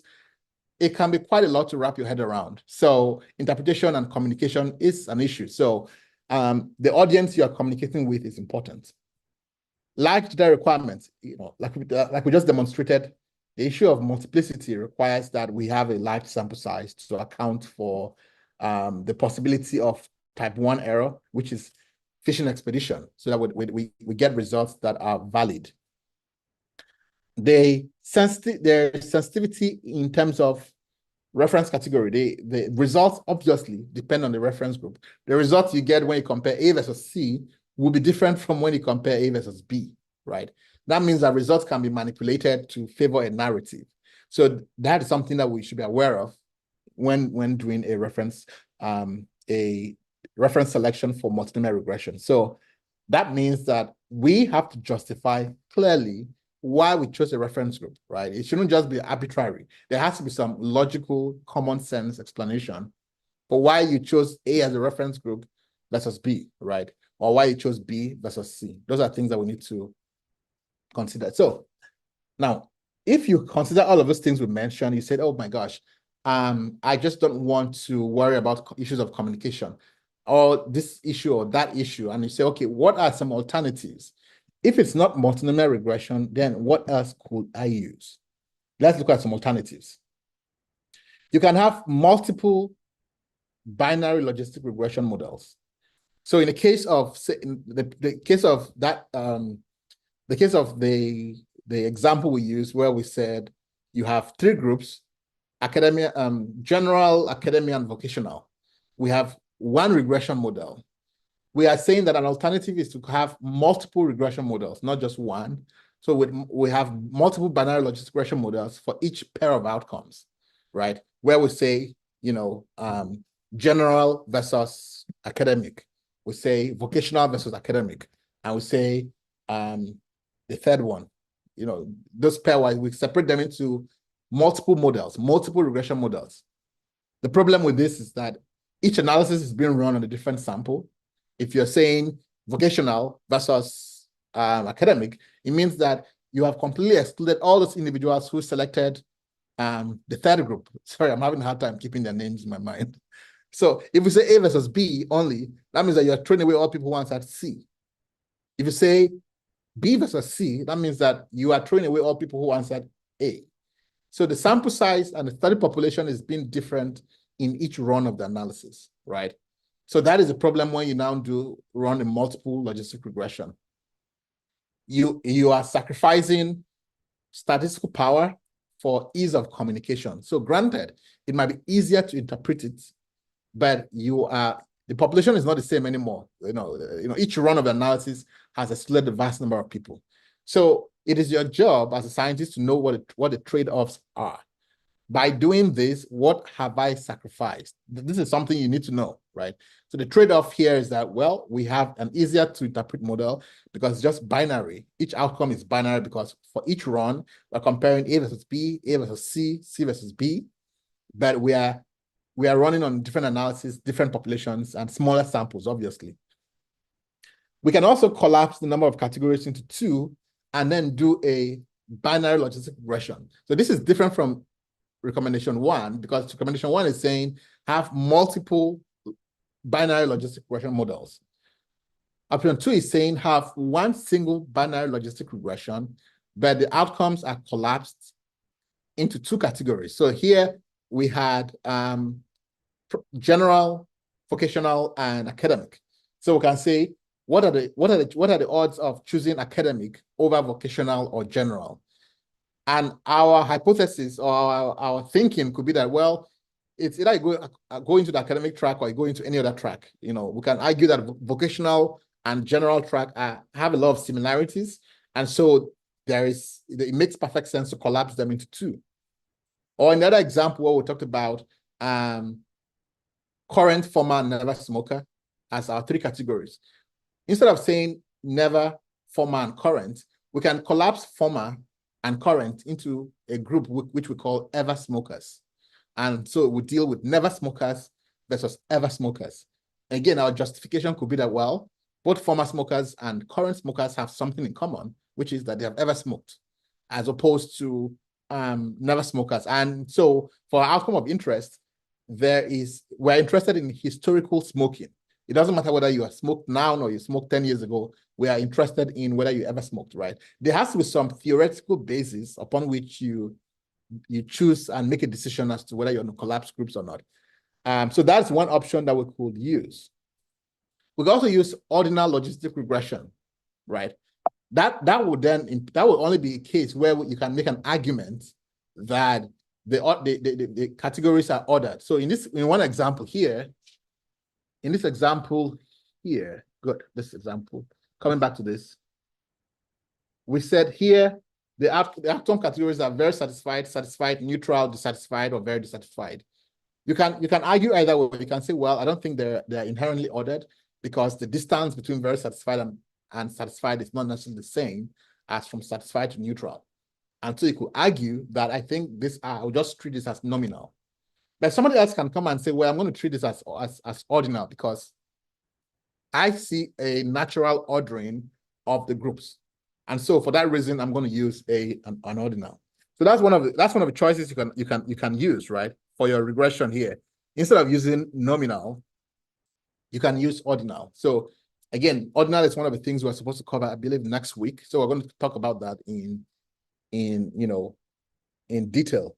The beauty of ordinal regression is that it's just easier to interpret because you're not choosing a reference group, right? It's much simpler and much more intuitive to the reader to hear and to listen to and understand. And also, it makes the model more parsimonious because we're treating the outcome as continuous in a way, as opposed to that categorical. And so the variances are much smaller with that kind of treatment. And so the standard errors are much smaller as well. And then the last alternative is a statistical approach that allows us to relax the assumption of irrelevant alternatives. So remember, I said that one of the big assumptions when we use a multinomial model is that if I have three options, A, B, and C, and I'm using A as a reference, so I'm saying the choice of B over A is completely independent of whether C exists or not. Of course, in life, that is not necessarily true, right? It's an assumption that may not hold true. Well, we can argue that it's true, but whether it holds true or not is different. And so the solution to that is to use alternative specific multinomial probability regression, which relaxes type of model that is designed to specifically address that assumption and to realize that assumption, So the bottom line is that you don't have to use that approach. There are many approaches that you could use, but there should be a solid theoretical basis. Again, this is the issue we've been emphasizing throughout this course, that whatever you do, there has to be a solid theoretical basis. Like, you should be able to argue that this is why I'm doing A versus B, right? And you should be able to defend your decision accordingly. All right, I will stop here and take the questions on the chats. Let's see. So Okay. go ahead. So I'll start. So if there's anyone who doesn't know how the evaluation, why we share an evaluation survey, for those who would like to receive certificates, they're able to provide their names when completing the surveys. So please, if it's your first time here, please complete the survey, especially if you would like to receive a certificate. Yeah, so it's not like if you say if you provide bad feedback, or sorry, not bad, but negative feedback, you won't receive a certificate or will act against you. We just want to know your honest thoughts about the session, but most importantly, for certificates, we would need your names and email addresses. Make sure that the name you provide is the same name that you would like to appear on your certificate, so that you don't send us an email later to ask for a change of names. No, not only first time, I'm explaining the process for first time participants, but the rest of you, I believe you all know how it works and why we do it. So for everyone, I was just explaining for first timers. Then, okay, back to questions. Dr. Agaku, what type of regression is most suitable for studies that have Likert scale? So yeah, I believe I just explained that in the last example I gave. This example here, very satisfied, satisfied, neutral, dissatisfied, and very dissatisfied. I said that you can argue that it's nominal and use a nominal logistic regression, or you can argue that there's inherent ordering and use ordinal. So you have two choices there. You can also choose to collapse this into two. For example, if you're interested in dissatisfaction, what factors are associated with dissatisfaction over care, you can choose to say, all right, I'm going to classify individuals who were very satisfied or satisfied as reporting satisfaction, and all other responses were classified as not reporting satisfaction, right? So there, just from now, we'll look at three ways you can analyze that question. You can analyze it with a binary logistic regression, or you can say, all right, I think there's inherent ordering in the groups, and you could use an ordinal logistic regression, or you can analyze them as a nominal variable, which is a multinomial logistic regression. If you notice, we've not written we didn't write any code today, because again, I'm a big believer in first principles. So the lecture today was just focused on what is a multinomial logistic regression. A code is something you can figure out even on your own in a second, in 10 minutes, right? But it's focused on, let's focus on interpretation and understanding. Next week, we're going to try and cover the last element of the syllabus, which was ordinal logistic regression. And so we'll try and cover that really fast, and then we'll fit the regression models. In fact, we'll use the question that the last person asked, which is Likert scale, and we'll see how do we fit that same model with a multinomial regression, and then how do you fit it with a ordinal logistic regression? How does interpretation differ in those two cases? And what if we're to now dichotomize it and fit it with a binary logistic regression? How would we, in those three cases, interpret that? So we're going to use your example as a case study. In fact, if you have data, we can actually use your data as a case study and analyze that data and see how it varies with the three of them. All right, next question, please. There are three questions. What informed your choice of the name from chi-square test? Number 2, for an exploratory study investigating challenges of young African scholars and using the Chi-Squares platform, do we require an ethics clearance from you? Number 3, how do I transfer US dollars to the Chi-Squares platform to allocate gift cards to respondents? Okay, I'll start with the third question rather. So you assume you have a study and you want to add money to provide incentives to your participants. You'd go to your study and let me move this out of the way. You go to settings and you come to under settings, come to incentives and payments. So once you do that, you can then choose an incentive. Let me select a study that is just simple. This is a longitudinal study. So let's select something that is simpler. Let me select a evaluation. Let's say I want to, this is the evaluation of this course. Let's say we want to provide everybody who attended this session $5. I will never do that, but let's say if we want to do that for whatever reason, right? We'll come to settings, we'll come to incentives and payments. It says you are currently running a cross-sectional study. So there are 3 incentive mechanisms. One is the default is no incentives for anyone. So nobody gets an incentives. The second one is raffle draw. The raffle draw is like, okay, I want to pay an incentive to people to do my survey. I don't have a whole lot of money. Let's say I just have $100, right? Or $50 or even $20. And it's not enough, obviously, for me to pay everybody in the study. But I just want people to respond more, to at least the prospect of getting the reward, just the prospect will might increase response rate. So I say, all right, I'm going to have a raffle draw of $20, or I have 5 raffle draws of $20 each, and you are eligible if you're a lucky winner. So if it's a raffle draw you want to do, you enter the number of people that you anticipate will participate in the whole survey, right? So let's say my survey is of 2,000 people. I provide that number there. And the reason why you have to provide that number is that we do the selection based on a mathematical algorithm that takes the total number of people you have in mind so that we can truly base the selection on probability theory, right? So that it's not just somebody doesn't game the system. So you provide the number of people you want to include in your whole survey. And here, the next is you enter the number of raffle draws that you want to give. So let's say you want to provide 4 raffle draws. You put 4 there, and you provide the value of the raffle draw you want to pay.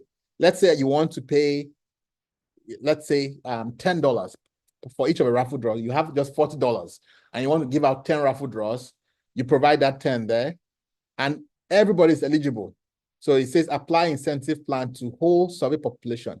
This is important because sometimes we do studies where we are prohibited by law in some countries to offer incentives, right?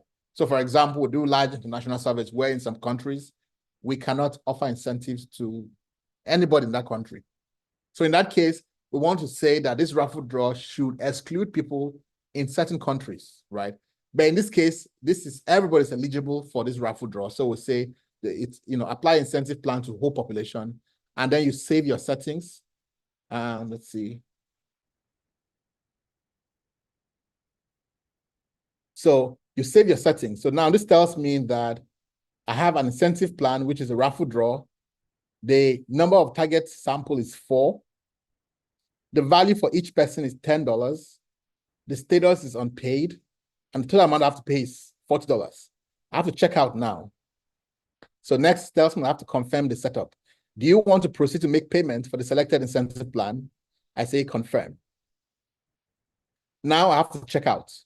At the checkout, I provide my billing information, and there is the total here that I have to pay. I can then click proceed to check out. So now I am brought to this page where I can, this is the invoice ID, and this is the total amount I have to pay. I can choose to pay with card, in which case I'll pay with the bank. I provide the card details I wish to pay with, and I pay, right? Once I pay, I can then track the disbursements from this page. Here it says total incentives is 0, incentives paid is 0, incentive balance. So you can track to know how the payment is going, right? How many people have been paid, so that it shouldn't be a mystery to you. I mean, it's your money, so you should know how the money has been paid out. So you can tell when that has happened. So this is the incentive for when you want to pay everybody on your project. If you wanted to do just for, if you wanted to do for just, you know, one or two for the whole population, you can also do that. Instead of selecting raffle draw, you will select payout for everybody, which was one of the options there. So that is how you will set up incentives for a study. You come to settings, you go to incentives and payouts, and then you will select, if it's a raffle draw, you select raffle draw. If it's a, you know, if it's for everybody, you select that, and then you can proceed accordingly. I hope that is clear. All right. The next question was about can you remind me next questions, please? Okay, just a second.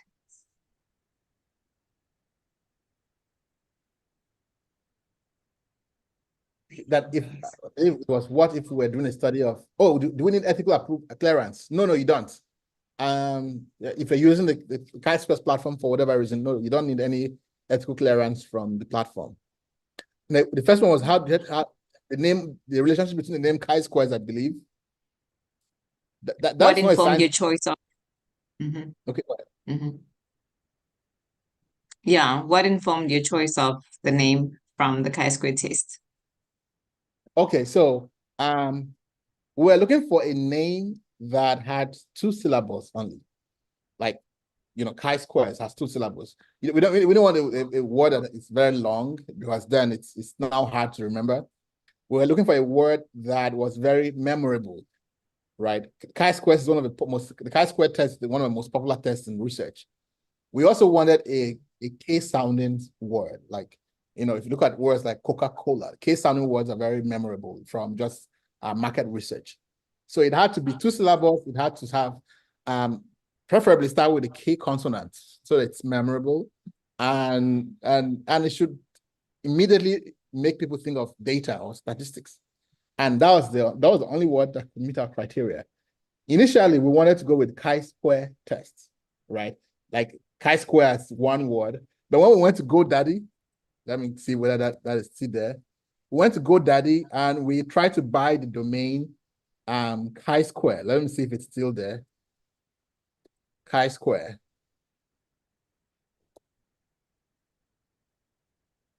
Oh, not Chi-Squares, Chi-Square. No, Chi-Square. Yes.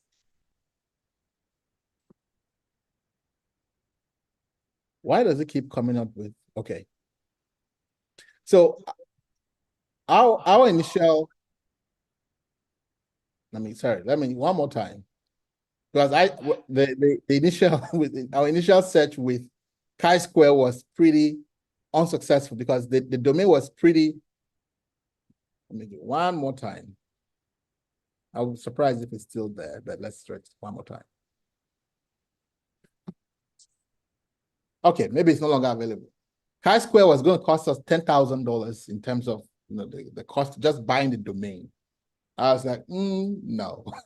How about we just add an S to the end? Chi-Squares. And that's how we ended up with Chi-Squares plural, as opposed to, you know, just the Chi-Square. But that's how we ended up with the name Chi-Square test. I hope that answers your question. Dr. Abdul Adamu. Sorry, if you will permit me, Nagile, just a quick follow-up. Professor, if I use, I asked the question though, when I'm checking out for the incentives, do I get debited for any extra charges, or it takes out just $100 from my card? Just $100. If your bank charges extra, obviously we can't tell, but you know, but no, we don't charge you to administer incentives. Okay, thank you.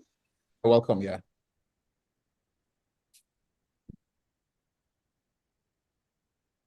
Dr. Abdullah, are you still there? Your hand has been up. Okay. I'll move to Utsile. Otsile, do you have a question? No, it was the previous question where I forgot what they were actually asking, but I don't have a question. Okay, all right. I'll just lower your hand. All right, thanks. Davidata.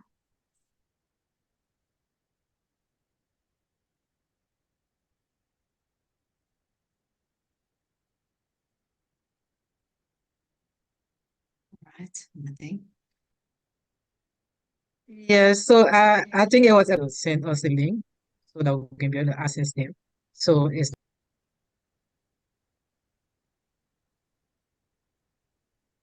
just lower it for me, please.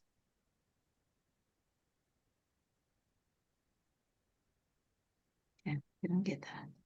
Getting quite a lot of high error rate. Hey, Lungile, what happened? Amadou.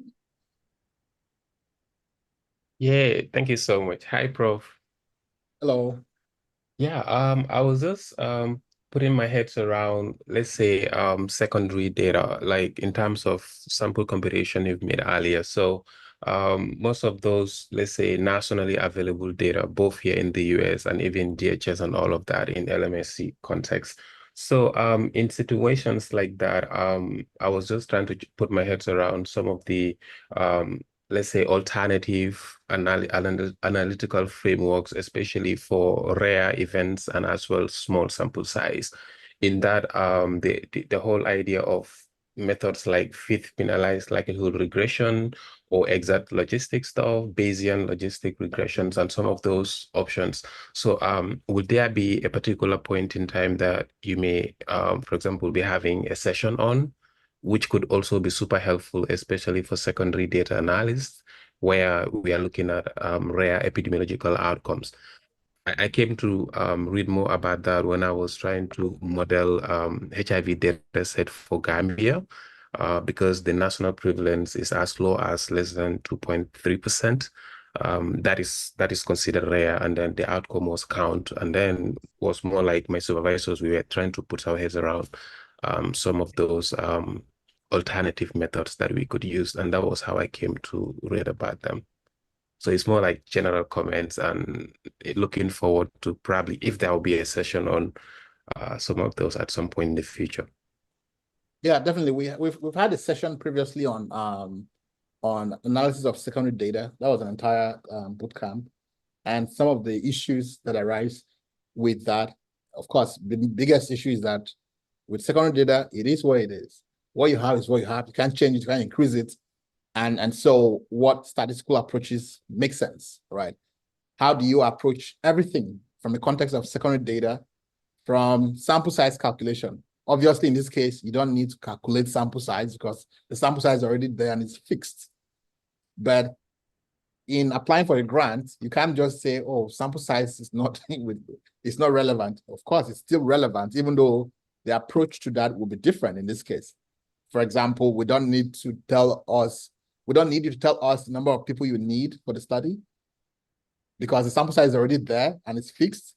What we need to know is that with the fixed sample size you have, what is the expected level of precision of estimates? Like how precise will the estimates be?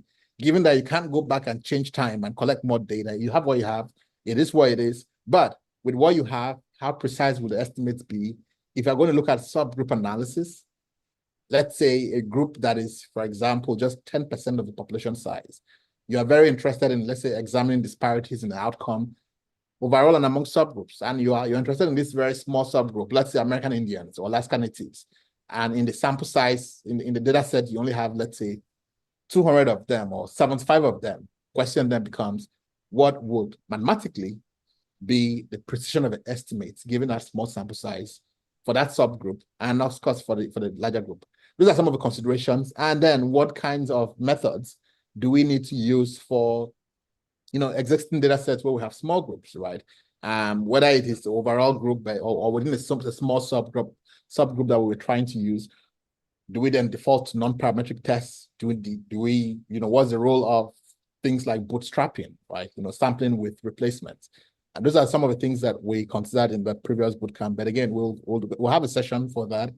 And one of the biggest challenges is also always having sessions that work for everybody, because such issues are inherently complicated, and the level of complexity with which we have to go into.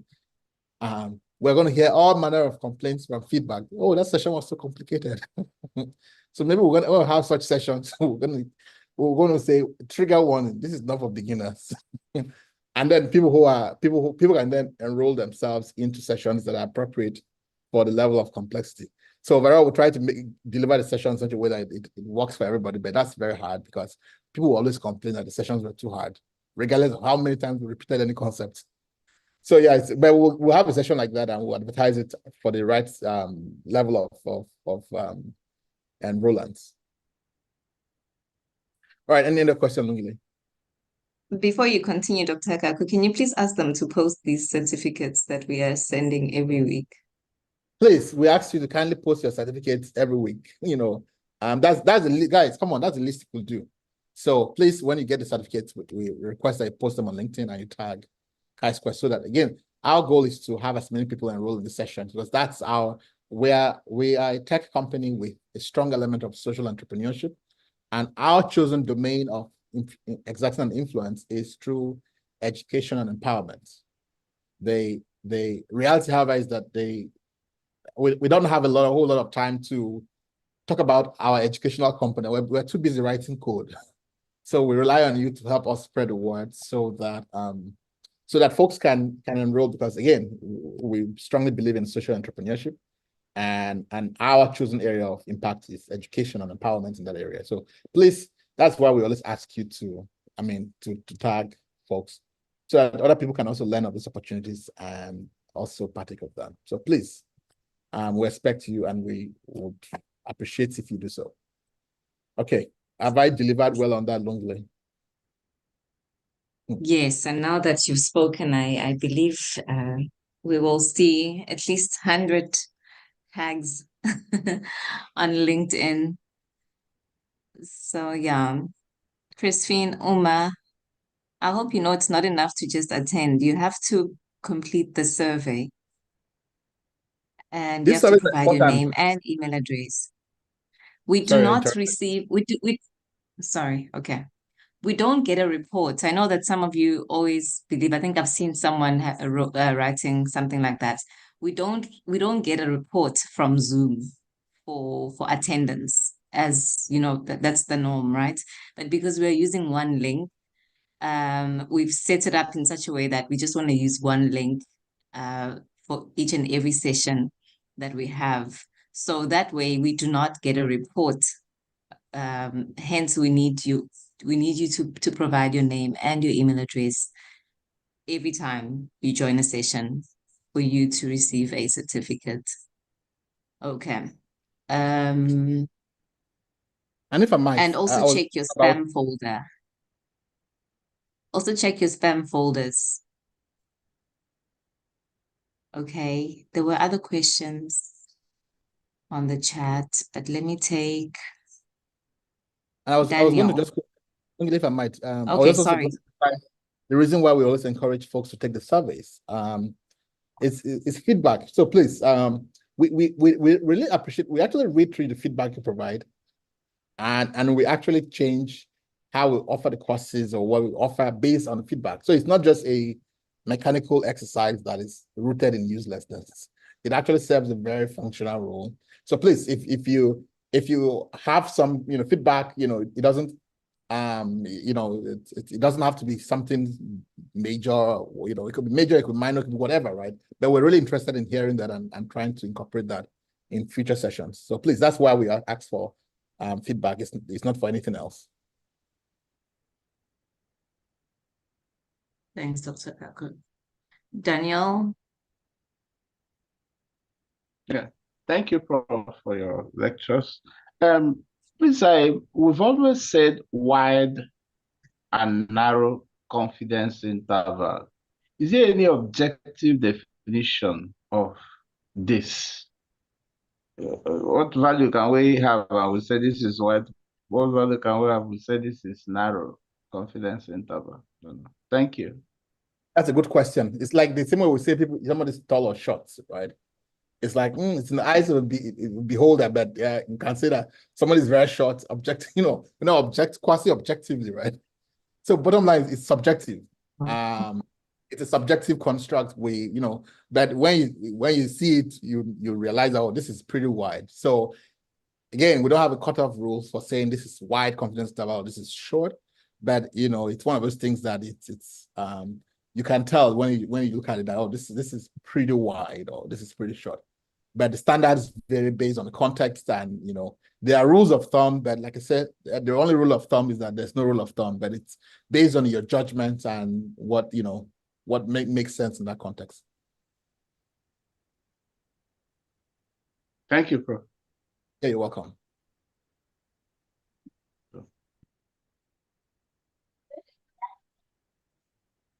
Great, Daniel, we have who else? Donatus?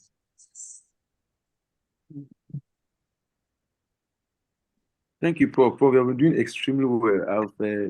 This course has helped me finish my thesis. In fact, you have done so well. Yes. Glad to hear. But yes. So I want to see Prof, the R software. Some of us have the R as a software. You have to help us. Some of us are now learning R. I don't know if you organize a class on R is alone for us or something like that. Yeah, we had a 5-week bootcamp on R. We might repeat it again. But the best way to learn is just to try, and there are quite a lot of good resources. First of all, have you downloaded R?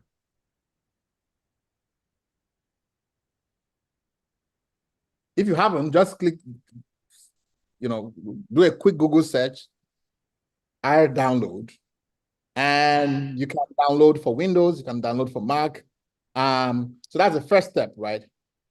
And then you can try simple exercises on your own.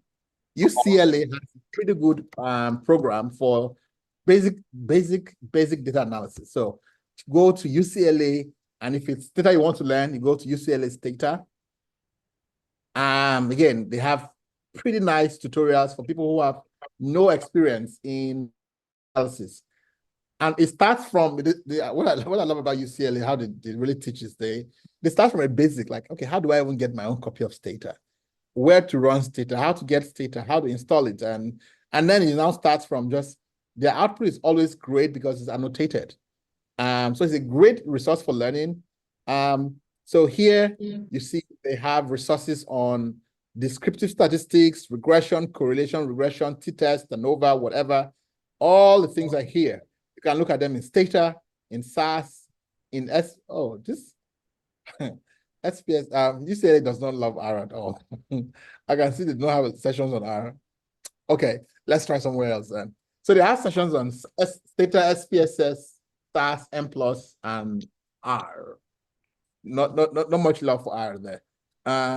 But let's see, UCL. Surprise, UCL doesn't have sessions on R. It's not this one. Introduction to R, great. So again, let me drop the link for you here. The best way to learn is to make mistakes. So try learning, try to install R. Okay, great. Thanks, Lingli, you shared already. So try to learn, try to make mistakes, right? If you're trying to learn the software, let's say you're trying to learn R and you already program in, let's say, Stata. Don't just run to Stata when you have a problem. It might take you 4 hours to solve a problem in R when you are new. And then maybe if you went back to Stata, you might have solved that problem in 10 minutes. But you have to stick the course. You have to really, really stick to it. And just start from the very beginning, right? And why use R? R Studio. See, it's very, very basic. R programming, you see, it is a very, very basic program. It tells you every single thing you need to know. And so I think that this is, this is the easiest way you can learn, right? By making mistakes. And again, you will make mistakes. You run to ChatGPT. You can run ChatGPT and say, hey, I got an error, right? What does this error mean in R and how do I address it? But again, that's how you can learn. So I would suggest that you can work with this website and learn on your own. In 6 months, if you paid attention to everything you're learning, you become really really proficient. There are also more advanced resources. Let's say advanced programming in R. I think that's a very useful book here. Let's see.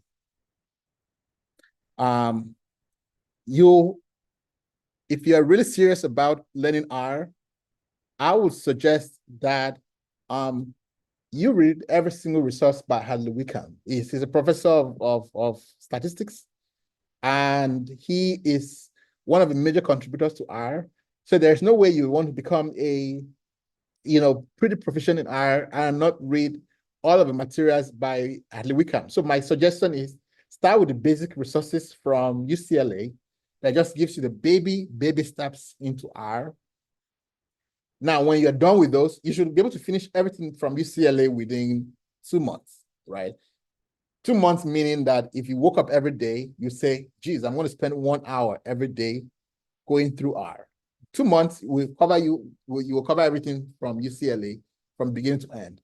That gives you some solid feet to progress. Then you can now you should move over to this book, this Advanced R by Wickham, and let me drop the link here for you.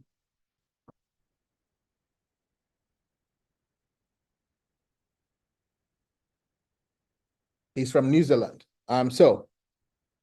So you will learn more to write. So the approach here is a bit more complicated, but you really need to understand everything from the foundations, like data structures. What do we mean by data structures, right? So here you begin to learn about things like vectors, types of vectors. You're going to learn about lists and types of lists, and you're going to learn about attributes of data and all of this fun stuff, right? And there are exercises. Please just don't just read because you just want to finish the material. Read to understand, right? Every exercise that you're given, try it, right? They're pretty easy, but they're designed to engage you. You can also buy his book. I'm not endorsing, obviously, but I'm not trying to sell. I don't get any commission from him, but it's a great resource. You can also buy the book. It's $52. That's a bit pricey. But anyway, you can buy the book if you want. But the software of it is the soft copy of it is on, it's online. So that way you have the ability to study it and to understand all of those things in depth. So I would suggest that you do that, right? And you learn about functional programming, you learn how to write, functions, you learn about data analysis in parallel, and many advanced stuff, right? So that is what I would recommend. So that way you will see yourself increasing in expertise, and unto the point you will not even realize when you become an expert, right? But that is what I would really encourage you to do. All right. So again, start with UCLA, and then when you are done with that, you can then move to advanced, programming. And there may be other courses, right? I see a course on Coursera. I don't know much about other ones, but I wrote a manual for analysis in R, which I'm also happy to share with you. But that was for my students at Harvard. But that also provides a gentle introduction into R for novices. That is it's not very generalized like the approach by Wickham. It's more specific to analysis of complex data. So the utility of the resource I wrote may be less generalized because it's referring to very specific context. But there are enough resources. You can also go to YouTube and watch videos, But I think that the best learning will be driven by you with the resources that are just open source and freely available. So I hope that helps. Any question else, Lungile?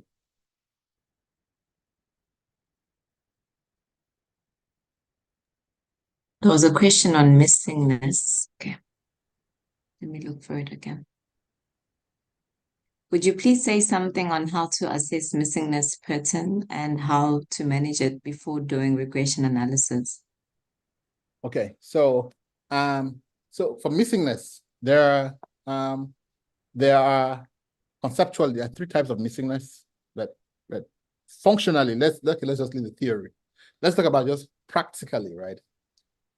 Missingness, there are two domains about missingness I want to worry about: the magnitude of missingness and the pattern of missingness, right?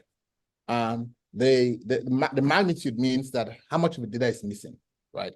If your whole data is missing, if you have a data set that 90% of the respondents have missing values for the key variable of interest, the question is, do you really have a sample size of 1,000 people, or you have 100 people? Remember that in regression, the software does list-wise deletion, which means that individuals with missing value for any row are deleted from the data set, right? So because of list-wise deletion, you will have a problem because the sample size is going to be reduced. So, so you want to worry about the magnitude of missing values, because that helps answer the question of whether data are fit for use and fit for purpose. But you also want to worry about the pattern of missingness. So ideally, we want our missingness to be at random, right? The missingness should be at random. So at random means that the missing values for smoking is not associated with age or gender or any other thing. So what you can do is, one, check, before you do your analysis, check the descriptive analysis for each variable. How many missing values do you have? And then number two, you want to check if, the pattern of missingness. Let's say my outcome is, let's say my predictor variable is quitting smoking, right? And I want to see whether the missingness pattern is associated with age or gender or any other variable. I'm going to create a binary variable, 1 if somebody has a missing value for that variable, and 0 if they don't have a missing value. Oops, see, my battery is about to die very soon. So that serves as an indicator for me to do a cross tabulation. So I can then do a chi-square test between that indicator for missingness and age. So I'm asking, is the missingness associated with age and with gender and with race and so on and so forth? So that comes from me being able to first create a binary indicator for missingness. Again, 1 if it's missing and 0 if it's not, or the other way around. It doesn't matter, right? And then you can then run a chi-square test of the relationship between missingness for your variable. I'm hearing a very bad. I hate hearing the sound of my voice.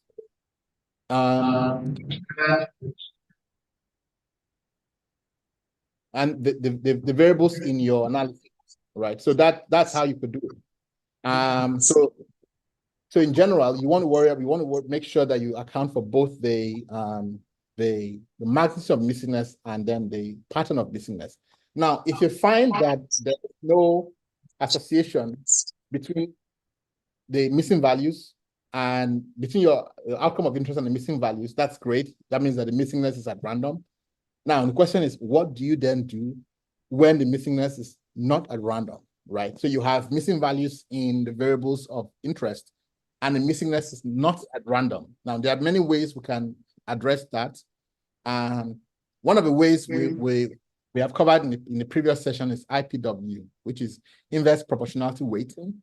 Again, it's just a statistical approach that allows us to create weights and use those weights to account for missingness. It's something we're going to cover in future sessions. And again, but that will be an advanced class. But for those of you who are interested in knowing how to implement IPW or inverse proportionality weighting as a way to correct for selection bias, you should definitely look out for that. But the major problem is that the reason why we're worried about missing values is that if the missingness is not at random, then that means that we have a problem with selection bias, right? And so we have to then figure out how to be able to address issues of selection bias in our study by accounting for those missing values. So that's in a nutshell, that's why we worry about missing values and how we can address them.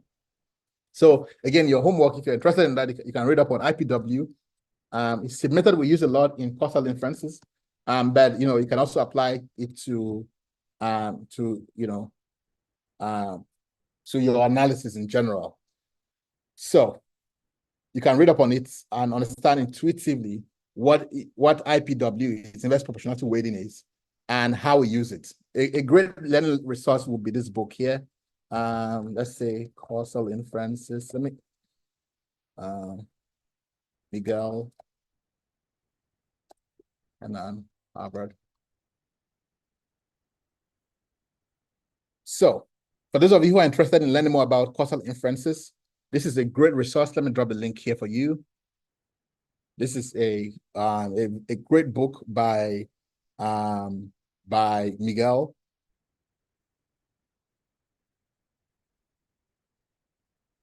And let's look at the IPW, I think.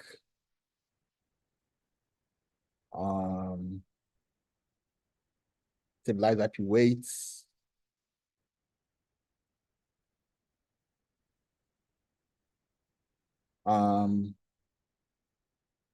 IPW is somewhere here in all of this. Oh, IP weighting, exactly, chapter 12. IP weighting and marginal structural models from 157. So you can read a lot about IPW from this book. Let me drop a link here.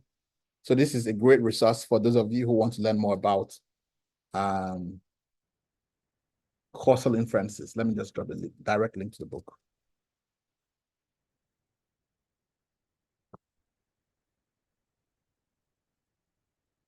So you can read, it's a bit complicated read, but if you read over and over, you will get it. So yeah, it's a bit, for the first time, you might have a headache when you read it, but subsequent times you will be fine. All right, another question. Yes. Evans asked, Evans, are you still here? You could have asked verbally. Are you still here? Anyway, what happens if I have enough sample size, but one or two parameters have less than 10 samples? Number 2, why do we sometimes get omitted results in the output, and how do we address that? Number 3, how do we correct wide confidence intervals in the model output? All right, all the issues you are referring to are talking about the same thing. When we talk about since we're on the causal inference page book, let's look at it from the perspective of causal inferences. When we fit models, of course, models for causal inferences are a bit different. Not a bit, are very different from those for associational models. But the principles apply. In fact, I would encourage all of you to fit regression models as though they were causal models, because that makes you pay more attention to issues of bias and issues of the core philosophical assumptions behind these models, right? So in causal inferences, there are 4 key assumptions that we make, or requirements, not assumptions. One is that there is exchangeability. I will just focus on the one that applies to your question. Exchangeability simply means that the treated and the untreated are exchangeable, or the exposed and the unexposed are exchangeable. So that means that the exposed would have the same outcome as the unexposed if they had been unexposed. And the unexposed will have the same outcome as the exposed if they had been exposed. Because every other thing is identical between the exposed and the non-exposed, other than the exposure status, right? So that is the fundamental basis of causal inferences, that we have exchangeability. The second is that we have well-defined measures, well-defined outcomes, well-defined exposures, right? The third, which is what is relevant to your question, is the concept called positivity. Positivity means that the probability of having the outcome in any particular group should be non-zero. What does that mean? It means that what is the probability of observing? Let's say our study is a study of smoking, and we're trying to look at, smoking and whatever the risk, the exposure is. And we're interested in some stratified analysis in subgroups, right? So you have, let's say, a group like older males who have this condition of interest. That is a subgroup of a study. Positivity means that the probability of observing the outcome should not be zero in any subgroup of interest. So that means that if you have a group, let's say you have a group of 8 people, and all of them do not have the outcome, you have that assumption of positivity is violated, because it's not just enough for you to have 8 people or 10 people. It is required that you have both exposed and non-exposed in that group, in each subgroup of interest, right? That is when that assumption of positivity is met. So this ties into why you have a regression outcome where there's no outcome displayed. It means that that assumption of positivity is not met. So in that particular cell, there are no outcomes at all. So there's no probability of measuring the outcome because the outcome was not observed at all. And so what happens then is that the software will just tell you that, oh, blank, nothing. It will depend on the software, but what the software is implementing is assessing that assumption of positivity. And where it's violated, that's where it says, well, I don't have anything to report here because I cannot measure the odds if there is no single person in that cell that has the outcome of interest. So again, my point is that even if you're not interested in causal inferences, you should act as though your outcomes were being measured from the context of causal inferences, because that's that way when you fit your regression models, then it's everything is kosher. The other part of the question was what do we do to address very wide confidence intervals? Well, confidence intervals, the width is driven purely and only by sample size. If you have small sample size, you're going to have wide confidence intervals. If you have large sample sizes, you're going to have small narrow confidence intervals. So your question is right. It's like medicine after death, though, I must say, because you say at this point you already have wide confidence intervals. Well, the question is, what can you do about it? Well, to have been better if you had calculated sample size at the very beginning, so you know that you make sure you have enough sample size. But in this case, where you now have the event already, you're trying to see what can you do. Well, maybe you shouldn't do so many subgroup analysis. Maybe that wide confidence interval comes from a subgroup that is very small. So maybe you can collapse small groups into bigger ones so that you have more people in each cell. So that's one of the practical things. But above all, you want to avoid medicine after death by ensuring that you calculate sample size properly before you do your study.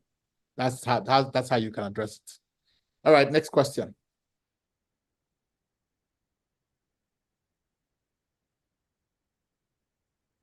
Mohammed. All right, thank you very much, Prof, for the presentation. But sorry, along the line, I actually got lost. I had, a network challenge at my end. But I wanted to find out with regard to the multinomial logistic regression. I'm actually developing a proposal for my master's.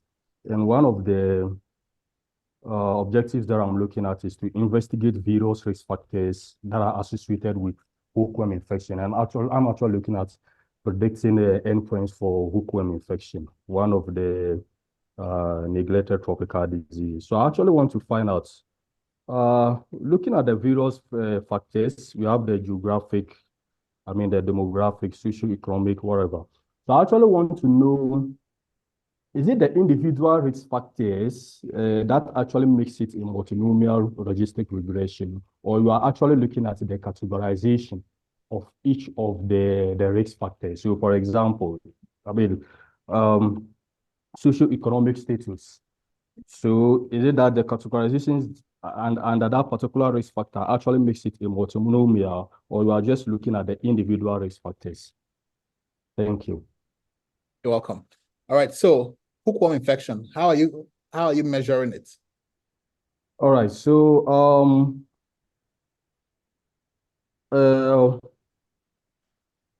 I'm actually looking at the egg counts. So the egg counts actually indicates the presence or otherwise as to whether the individual is actually infected with hookworm infection. So we are looking at the egg count. So all right. So you look at the egg count, and then based on what you said, you end up dichotomizing them based on whether they have an egg count of exactly. one or more. Yeah, so it will be coded. So 1 as those infected, 0 for those who are not infected. So your outcome is actually... So the outcome is actually a binary outcome. Exactly. So in that case, then, do you think a multinomial regression will be appropriate for your analysis based on what you see on the slide? So that would be a binary outcome. Exactly. So in so this what case, what would the recommended analysis be? So that would be the logistic regression. Yeah, you could use logistic regression, you could use probability regression, but multinomial. So to answer your question, it is not the risk factors that determine the choice of regression model. So because you might have, so you're conflicting, you are saying, for example, have a risk factor like income, which is, let's say, poor, rich, or middle class. And so it's just worry about the outcome. Okay. So the outcome is what will determine what kind of outcome or regression model you should use. So in this case, because your outcome is binary, then that means that you could use, binary logistic regression. Now, if you're going to use the count of the number of eggs they have, you can just model that with a, with a, with a what? What if we're going to use the count, then what do you think you could use? So that would be the Poisson regression or the negative binomial. Okay. Yeah, it would most likely a zero inflated Poisson, right? Because yes. I mean, looking at actually the outcomes. Because the count of 0 means that they don't have an egg. Yes, exactly. But is it possible to have it to be infected without an egg captured? That's the issue here, right? Can you have ringworm with no eggs detected? No, please. Okay, no. So in that case, zero inflated Poisson regression would not be an appropriate choice, right? In that case, we will just use Poisson regression if the data are not over dispersed. But if it is over dispersed, then we will use negative binomial regression. So this is where subject matter knowledge comes in. You as the expert just told me that no, it's impossible to have an infection without an egg detected. So that means that the count of 0 always means that the person is uninfected. Exactly. So that's where your subject matter knowledge should come in helping you decide what kind of model you should use. So when somebody says ignorantly says, "Oh, I think a zero inflated Poisson will be appropriate," you would then say, "No, that is not appropriate because of so and so," right? So again, model building should be based on your subject matter knowledge of the outcome and how that helps you to choose the right model. I hope that makes sense.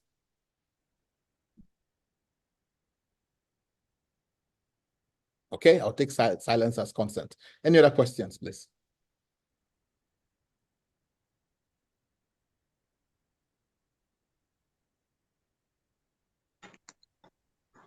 Let me see. Sorry.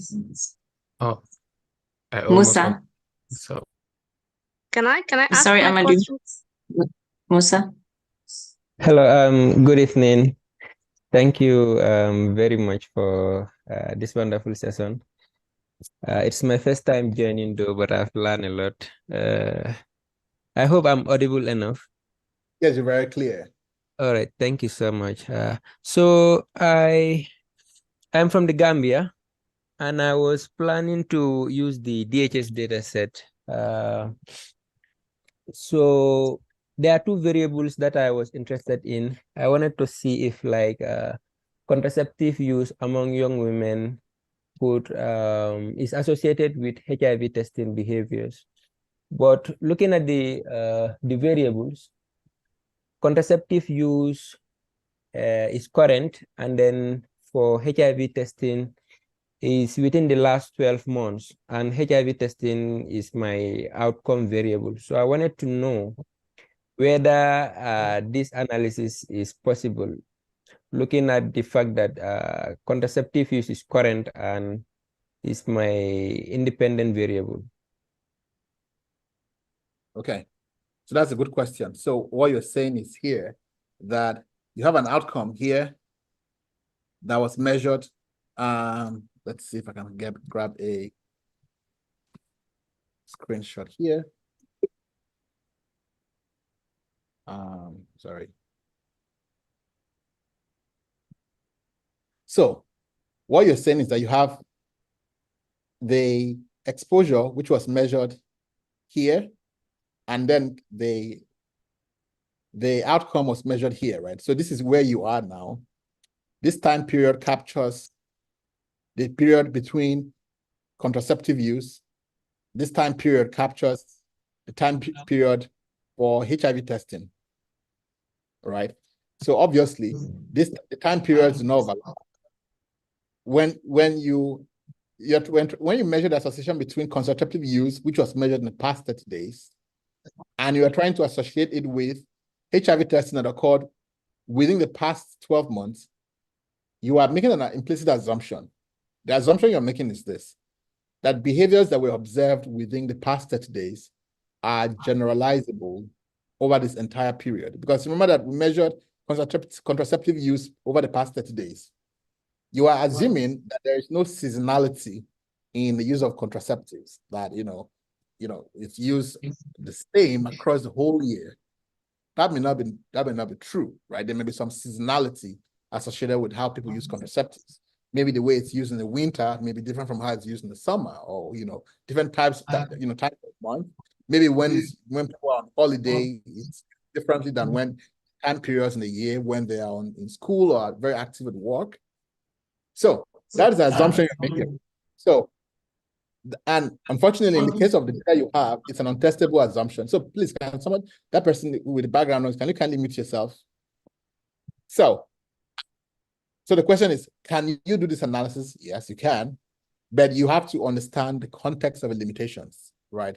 And so you have to provide in the limitations clearly that the contraceptive use was measured in the past 30 days, whereas HIV testing was measured in the past 12 months, right? This implicitly assumes that the behaviors observed within the past 30 days are consistent or generalizable to the past 12 months, which may or may not be true. But again, don't frame your study in a way that suggests that what you have discovered is more than what you have indeed discovered, right? So again, this is where you want to frame the limitations very clearly. And you have to really emphasize that this is just an association, obviously, and there's no causal relationship being measured. And you avoid terms like we saw an effect, contraceptive words like effect or impact should not appear anywhere in your paper at all, right? Because those are terms that suggest causality. So nobody will, I know you were not going to come out and say our study shows that that contraceptive use causes HIV testing. No, you might not say that, but you might say that indirectly when you use words like impact. Our study showed that there was an impact of contraceptive use on HIV testing. Well, you just used the bad word. When you use words like effect, our studies showed an effect of contraceptive use on HIV testing. You have not said causality, but you have still said causality by using this word. So yes, you can still go ahead with your study, but be mindful of the limitations as we just explained, and make sure you don't use terms that directly or indirectly suggest causality. I hope that is clear.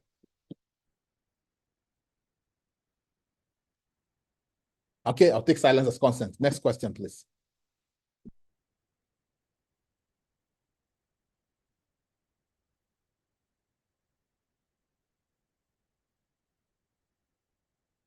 Lungile, if you're speaking, you're on mute. Oh, okay. I almost unmuted myself. Yeah, I was saying Amadou and then Evans. Yeah, so am I audible? Yes, go ahead. Yes, go ahead. Okay, cool. So I was still going to focus on the idea of this imbalanced data stuff, like having a rare outcome, and then we just want to find a way to equilibrate them. So what's your opinion on these synthetic minority oversampling techniques? Like when we try to use the algorithms to kind of balance them, even though theoretically the distribution will be naturally generated from the conditional probabilities in your original sample, even though it's minority, but then could that be something that might be your favorite, or do you have a particular preference? Or maybe we can do the computational mixed method, the Markov, chain techniques. I just want to know your opinion on those, your preferences, and why. I have an issue of deciding on these methods, even though they all have their strengths and limitations. Yeah, so I mean, so in general, right, whenever you use simulated data, or they saying it's true, right? All models are wrong, some are useful, right? We use models when we do not have, so whatever kind of modeling you're using, whether it's Markov models or decision trees or whichever, they're all models that are trying to simulate reality.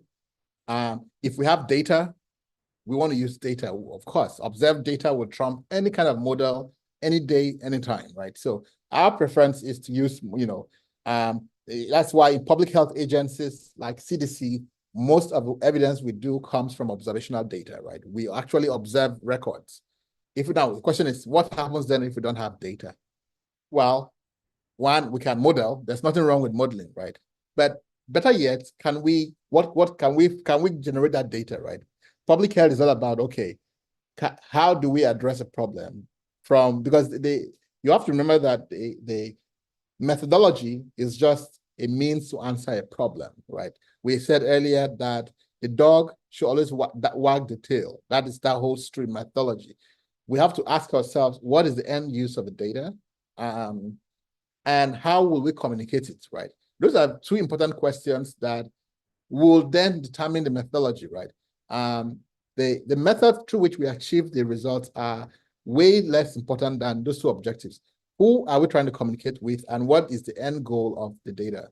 If the goal is to generate evidence that will drive policy, then if we don't have the data, from a pure public health perspective, then we should go and gather the data. If it's a rare disorder, the question is, how do we get more data? Do we pull data across many waves? Of course, there are trade-offs. If we can model the outcome easily, or we can pull data from multiple waves or multiple sites or multiple environments. Of course, that has its trade-off too, because that as pulling data across multiple waves or multiple time periods assumes that we are implicitly assuming that no secular trends over time, right? That everything just froze in time and we just collected data and analyzed it. That is not true, obviously. But then the trade-offs of getting, observed data far outweigh, so from a methodological perspective, of course, and from a convenience perspective, modeling is great, but from a evidence-based perspective, then it's always good if we can, through whatever means possible, try and get the data. And if we're going to use simulate data, then we acknowledge the limitations that this is just a model. All models are wrong, some are useful. If we understand that mantra, then that guides us in knowing that whatever methodological advantages of one approach over the other, the model is still wrong, right? It provides some basis of reality that may or may not, and I think one of the better cases to this is to look at, let me show you a real case scenario just to understand how limited models are in public health practice. So, for example, projection of Ebola deaths. Let me see if I can find this model we built of Ebola deaths, CDC. I find this MMWR. So came up with a model that tried to predict the number of cases of Ebola in the country.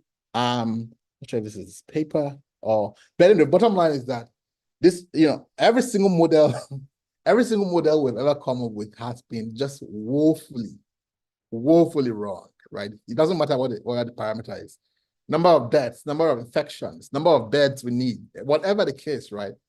It's no matter how fancy the methodology is. So after a while of seeing this, it teaches you that, okay, can we come up with some common sense measure that is based on science, but so you learn not to over rely on any kind of model at all, because you know that it's just a number, right? And that number is subject to all the assumptions that went into it. So again, wherever we can, lesson has taught us over and over, we don't rely too much on models because they will be just woefully wrong time and time again, because they're just so subjective and based on whatever assumptions went into them. Okay, next question, Wile.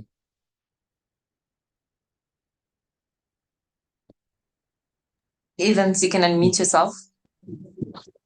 Okay, thank you. Hello, Prof. Can you hear me, please?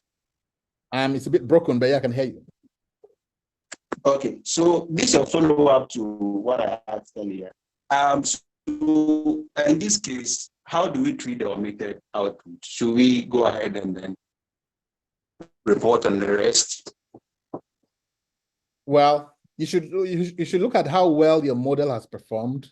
There are indicators that will tell you, some indicators of. So first of all, right, again, let's go back to basics. Fit your model with subject matter knowledge. There should be some solid theoretical basis for how you fitted the model, for how you built that model.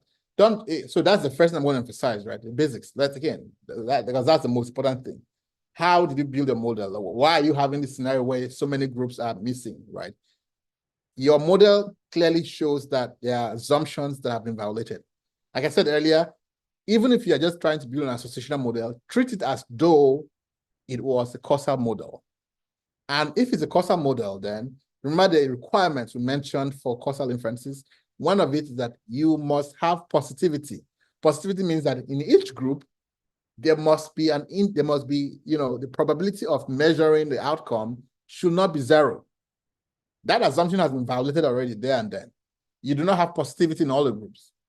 So if you are going with my recommendation to treat your models as though they were causal inference models, then that has failed, right? So your question then is, how then do you address that? Well, you can go back to that category, that variable, and say, let us see which group has failed this assumption of non-positivity.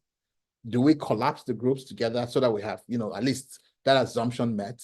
That's how you want to think about it, right? So my encouragement is don't be in a rush to just take some results from whatever model and go and publish them. Think through the assumptions carefully and think of how can we improve the fit, right? And of course, there's so many models, statistics that you could use to see model fit and all of that. But again, before you even look at those things, just again, go back to the basics. Does it make sense from theoretical understanding, from just the basic requirements needed for causal inferences? We know it's not a causal model, but have we ensured that positivity is met, right? So in your case, no, I would say don't do that. Go back to that category and see how you can collapse groups together to ensure that that assumption of positivity is met. I hope that's clear. Next question, please. Where does structural equation modeling using PLS or AMOS fall in this whole regression discussion? Okay, structural equation modeling is a completely different kind of regression modeling that we use for a different research question. So for example, let me show you an example. Let's go to PubMed.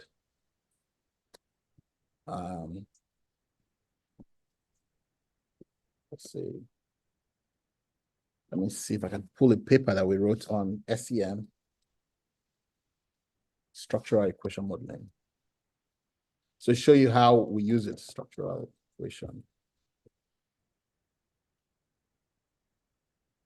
All right, so in this paper, for example, in just conventional regression, where when we do that, let me open the PDF just to.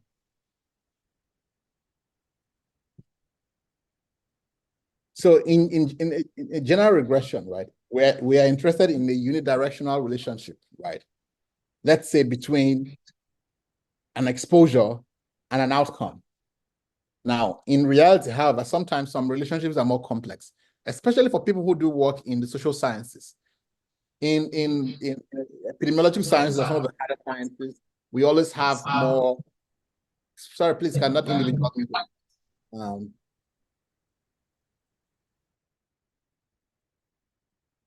Okay, thanks. So we always interested in this unidirectional relationship, right?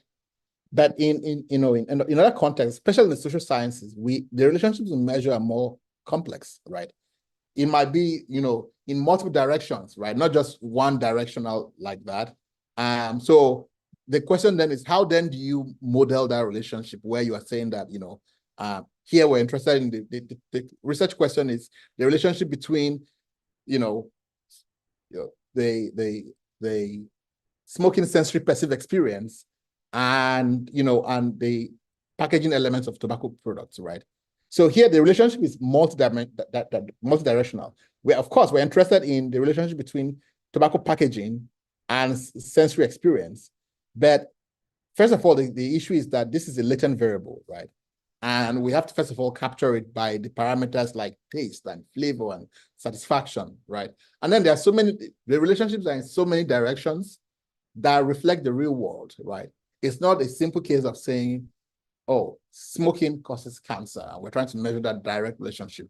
And then we'll control for everything. But our sole interest is smoking, how it relates to cancer. Here is a bit more complex, right? So point number one, this is generally used in the social sciences, right? Where we have more complex relationships of that are multidirectional, right?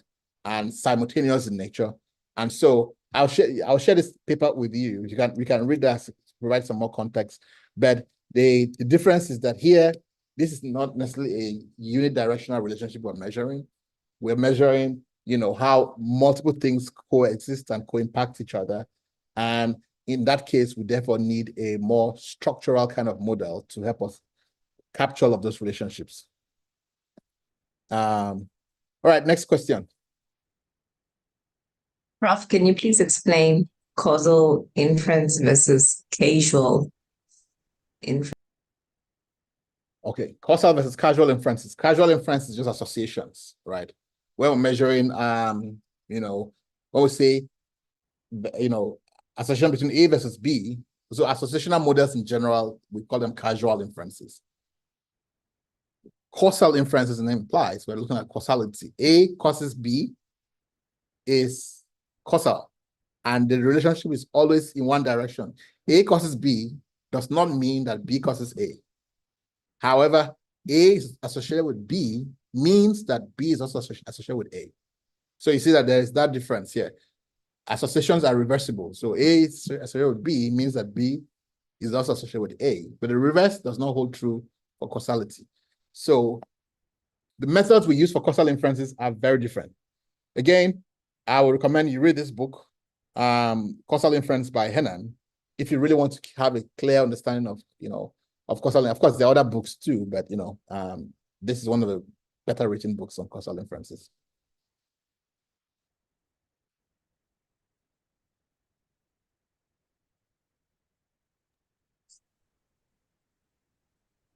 I don't know. Okay. I want to know which is the best method for checking model fitness for a multinomial logistic regression. Well, there's no such thing as a better method. It's all dependent on context, right? Because what is good in one way may not be good in another way. There are methods we use for looking at the relative fit of two models. So, but first of all, right, again, I would say back to the basics, right?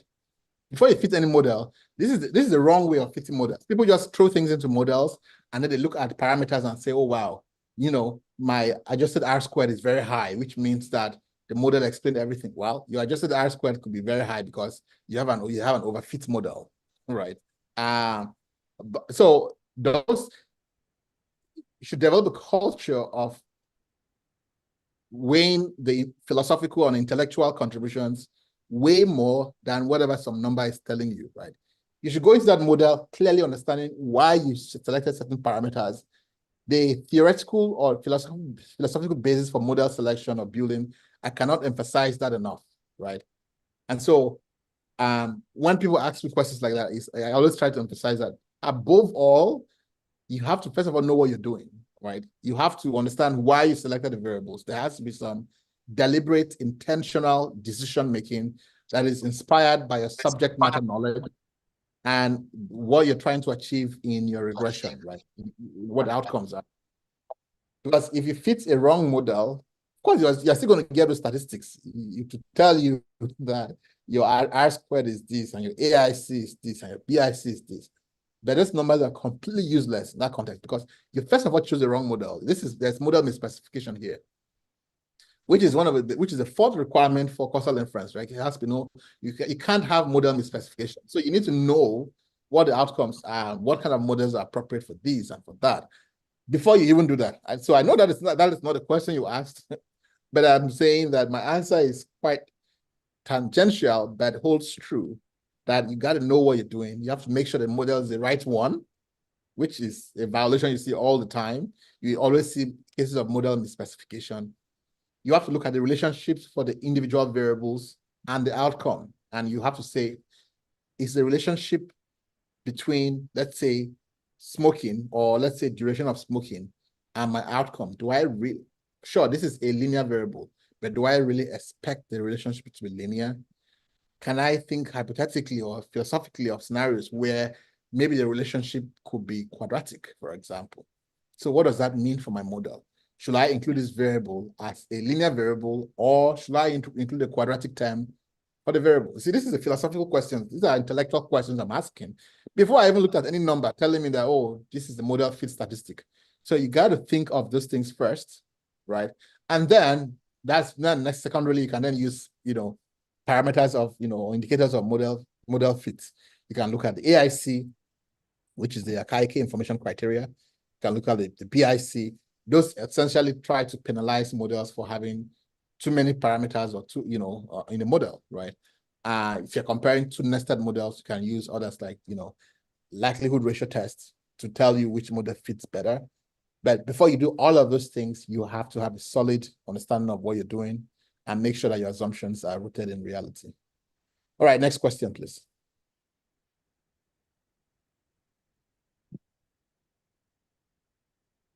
Okay, I'm just scrolling up. Okay.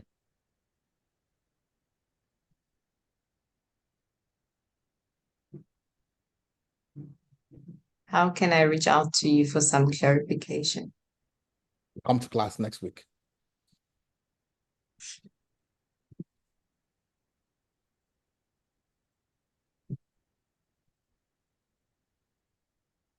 Tricia, are you still here? You asked if you could ask a question. If you're still here, you can just raise your hand and we will unmute your mic.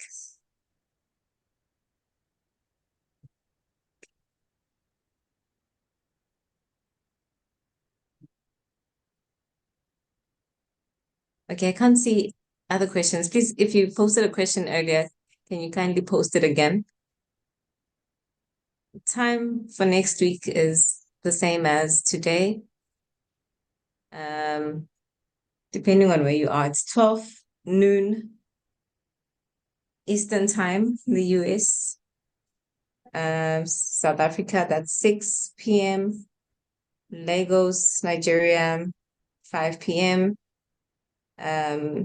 East Africa is 7 p.m. And yeah, you can do any other conversion. Yes, Napo.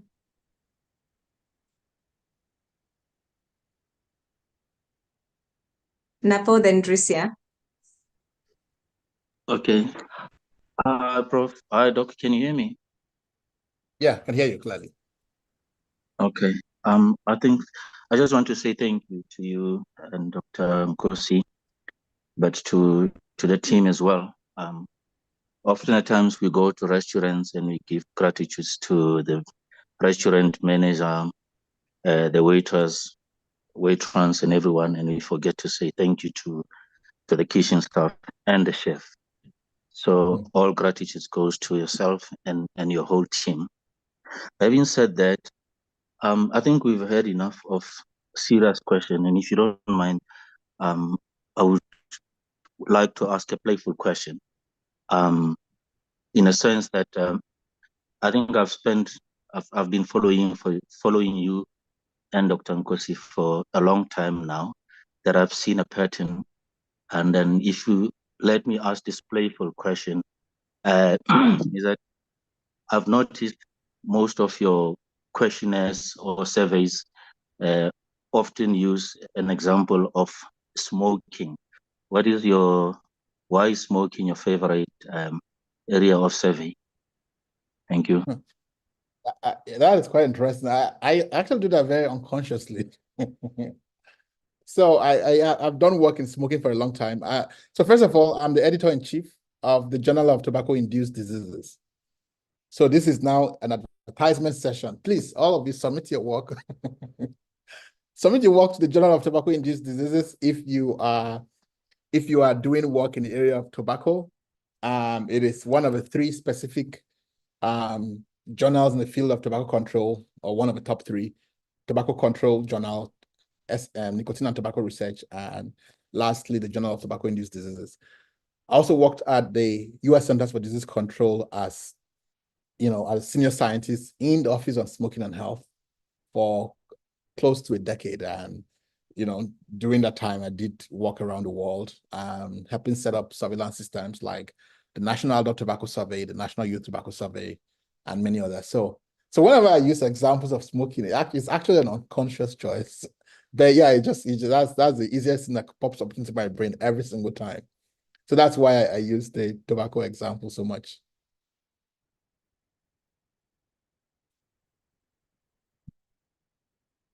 I hope that answers your question.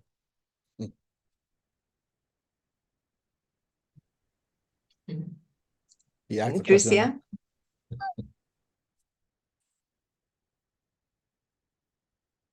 Oh, probably because I muted everyone after they asked. Sorry. Okay. Tricia? Yes, okay. Thank you very much. Thanks, Professor, and thanks for all the team. So I'm reaching out from Morocco, and I have found difficulty joining the platform. Is it normal that we don't have access to the platform of Chi-Square? I want an answer for that. And also, I'm doing a study on the impact, although Professor, he didn't like the word impact as it assumed there is a causal relationship.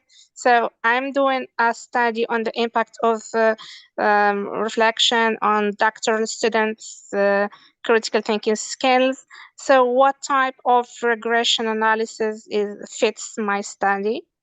So these two questions are addressed for the professor, and I'm waiting for the answer, please. Thank you so much. Okay.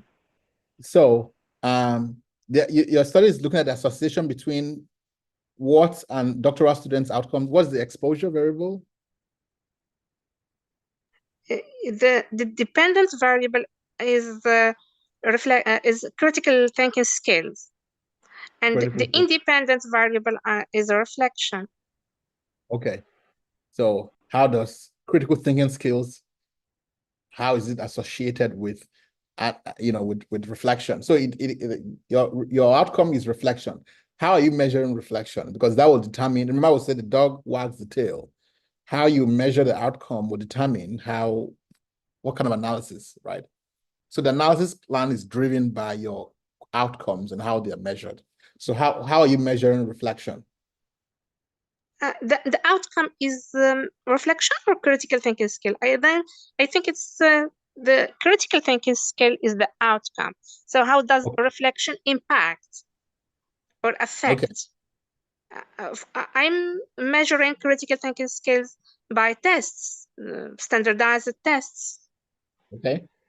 And how are the standardized tests conducted, and how are they measured, collected? What are you actually collecting as data when you use those tests? Students pre-test and post-test. So it is quasi-experimental. Okay, so how do you measure it? Do you ask them questions, and how do you capture it? In your questionnaire, right? Yeah, in your questionnaire, how is it framed? Like how is the actual information collected? So they are going to have a test which measures their skills, the sub skills that are subsumed under the label critical thinking. So I see. So you have a test, and you're going to score that test like they scored 0% to 100%. Exactly. Okay. So in that case, you can use for example, a linear regression model, because then it's like continuous. Now you have to first of all, but before you rush to fit a regression model, you want to look at the data. First things first, when you get your data, plot a histogram to look at the data, like how is it distributed? Is it skewed? Now, if your school is full of geniuses, most of them will score super high, like 90% or higher, right? Which means that you have a long tail and data is skewed to the right. Now, it's also possible that most of them may not be that smart, and you have the data is skewed to the left-hand side. So if there's a skew, that means that you cannot use linear regression as it is with the raw outcome. You might have to do some things. Instead of using the data directly, you might have to transform your data. You might also choose to use median regression, which models the median as opposed to the mean with a linear regression. You can also choose to transform your data into tertiles. Tertiles is a way we can take continuous data and break it into categorical data, where each category is represent 1/3 of the data. So the top 1/3, the middle 1/3, the bottom 1/3. That is what tertiles mean. So you're transforming your data from a continuous form to categorical, in which we have bottom 1/3, middle one, lower 1/3. In which case you can then say you want to use for example, an ordinal logistic regression, or you can divide them into deciles, which breaks the population into 10 groups, right? So the bottom 1/10 to the top 1/10, and you can also use an ordinal regression. It depends. So the choice of regression is going to be based on, again, how easy is it? Like, is the final data, is it skewed? If it's not skewed, well, we can use linear regression. If it's skewed, there are a whole lot of things we can do. We can break it into categorical data and use, for example, deciles or tertiles, and use an ordinal logistic regression. We can use median regression. There's so many options, but you have to first of all inspect the data to see what the data is telling you as to the distribution of your outcome before you then decide on what to do. So we can't tell you here right now what to do without seeing the data, but those are the options that you could explore and choose one of them depending on what the final variable looks like. I hope that. And then regarding your first question, Lungile has dropped the link for the Chi-Square platform on the chat, in the chat box. So you can, if you have not copied it, I'm copying and dropping it again here so that you can see it in real time here. So that's the link. You can click on that, put your email and name, and then activate it via email. I went through the steps. I dropped my name, my email, but when I subscribed, I had difficulty joining the platform. I don't know why. So you have to check your email. So it's not magic. You don't just put an email and boom, you're on a platform. You go to your email and then activate it from your email. If you didn't get it, you can just make sure you check your spam for that. Okay. Does that make sense? But why do I receive the message immediately after I say join the invitation that it's not possible for duplicate entries or something like this? So I just want to make sure I understand you. You're saying that when you click join, is it not possible for the platform to be activated that way? Yes, I receive a message at the top that it's not possible because of the duplicate entries or something like this. Cannot remember exactly. I really have. I know what she's talking about. Okay, I know what you're talking about. So I think at some point you were registered, but you were not aware that you've already registered, and then you tried again. So what you need to do is maybe write to us, info@chi-squares.com. Then we can ask our developers to Okay, assist thank you you. so much. Thanks And a if you lot. already have an account created, you might try password recovery. Say if you can't password, and then so it's possible that you also may have had an account existing. So that way you can recover. It can send you a mechanism to reactivate your or redo a new password and use that to access the platform. So that's another way. So if you try all of this and it fails, email us and we'll have somebody help you out. Thanks a lot. Thanks a lot. You're welcome. All right. Any other questions?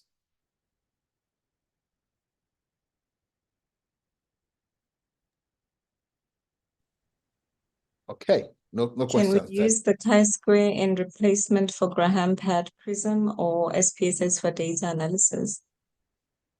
The dog should always wag the tail. The research question should determine. So I'm not sure what exactly you're doing in those software, but you know what the research question you're doing is. And so, yeah, that should be based on what you are trying to achieve.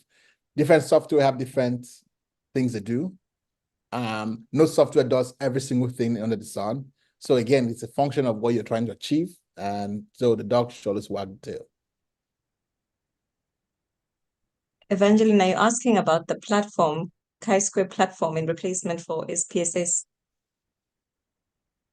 for data analysis? Maybe you can clarify. Prof, I'd like to find out what are the recommended statistical models for predicting endpoints or thresholds for infectious diseases. And then Mona, once he responds to that, you can ask your question. So the statistical methods for thresholds for infectious disease. Now that's a very broad question. We set thresholds for diseases. I also don't know what I would like. Just I will just assume what you mean by thresholds. But in infectious disease outbreak, so I did a lot of work as an ES officer, Epidemic Intelligence Service, and one of the things we do is to set thresholds for when we declare an outbreak. An outbreak means that you have every point in time, you always have baseline occurrence of a disease, right? We declare an outbreak when the occurrence of that condition exceeds the threshold we have selected. Now, that threshold, the question then is, how do we select it? It's not always based on statistics, my friends. We sometimes based on subject matter knowledge. We come together as a panel of experts and say, and we have a debate, right? We have a committee and say, let us establish thresholds for deciding when we're going to declare an outbreak as occurring. So it's not everything in the world that is solved by statistics. Sometimes we just use our subject matter knowledge as experts. Sometimes we use recommendations that exist in past. So that is what we generally do, right? So that is how we set thresholds for declaring. Let me see. Actually, I may have some of those reports. Let me see if I can find one of those. Why the next person asks their question. But I'll just show you a document that shows how we actually sit together and say, hey, these are the thresholds we have decided that if this occurrence exceeds this threshold, then we're going to declare that there's an outbreak of so and so. All right, so that's how we do it. Let me see if I can find one of these decision documents we have made. All right, any other question? So, Mona, you were supposed to ask your question.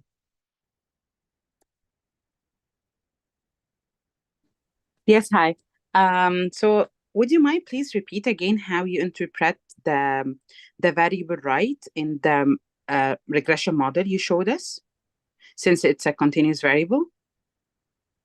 Sorry, repeat that one more time, please.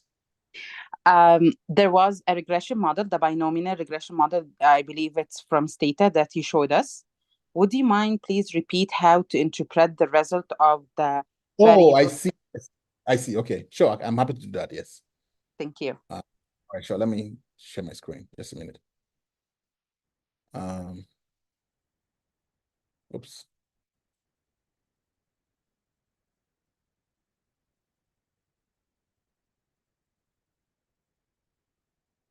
Okay. I think I closed that slide. I'm trying to open it again already.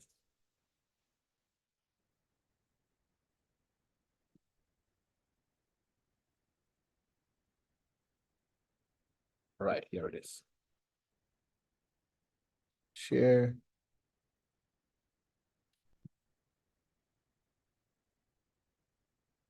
Can you see my screen?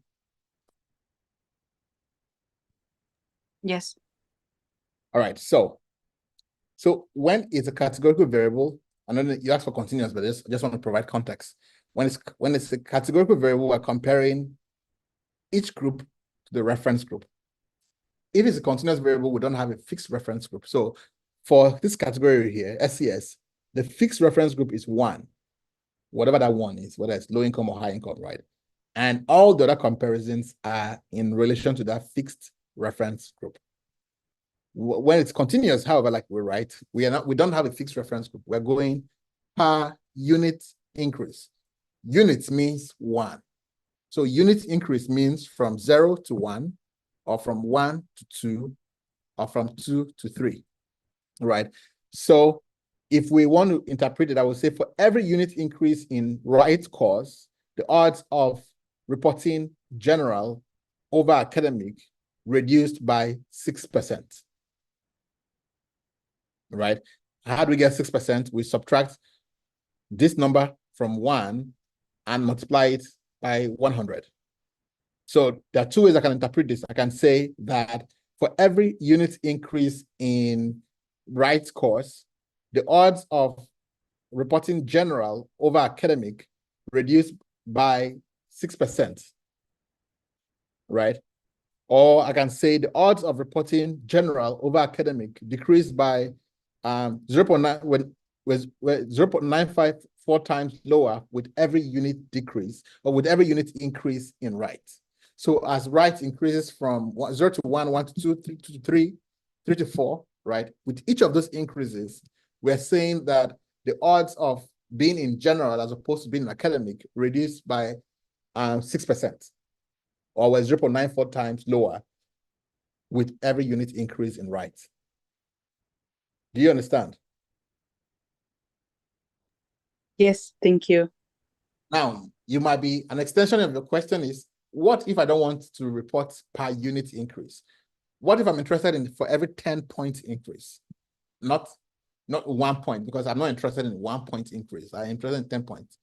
In that case, what you would do is that you will calculate your odds ratios as log odds first.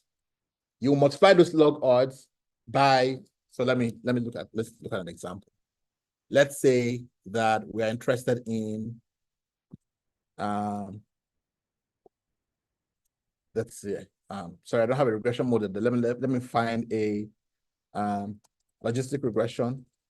Okay, let me go to UCLA. Stata, binary logistic. Let's hope they have a continuous outcome so I can show you how to interpret that. Okay. All right, great. Here, they've modeled the outcome at meet as a function of GRE scores, GPA scores, and the rank. GRE and GPA are continuous variables, right? So they've modeled them here. Now, what you notice that they've used logit, which is they want to get the log odds. They want to get the coefficients, right?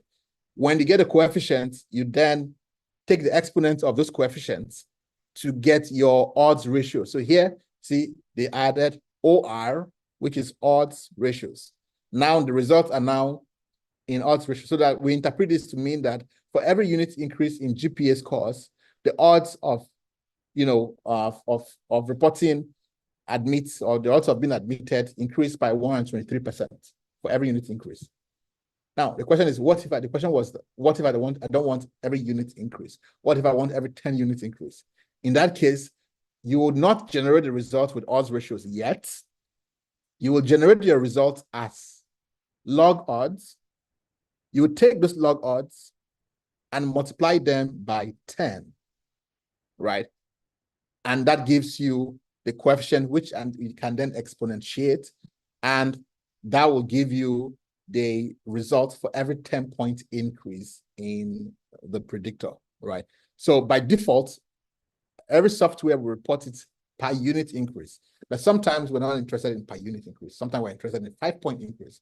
What happens for every 5-point increase? Or what happens for every 20-point increase? So that you should also know how to make all those conversions so that you can customize your results based on what you want as a researcher. You don't have to take what the software just gives you on reports.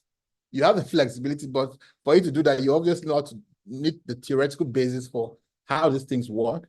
And this is where that happens, right? Take this, multiply by 10 or 5 or whatever unit increase you want. Again, you're not multiplying the odds ratios, you're multiplying the coefficients, which are the log odds, and then you take the exponents of the results, and that's how you can then measure for every 10 points increase. All right, so hope that is clear.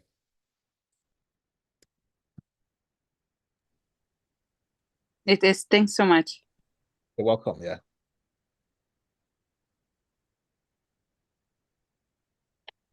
Thanks, Dr. Gaku. Thanks, everyone. It looks like we do not have any new questions. Okay, sounds good. All right, thanks very much, everyone, for your attendance, and I hope to see you next week. Thanks, All right, cheers, everyone. Remember to post your certificates on Monday or as you receive them. Thank you. All right, bye, everyone.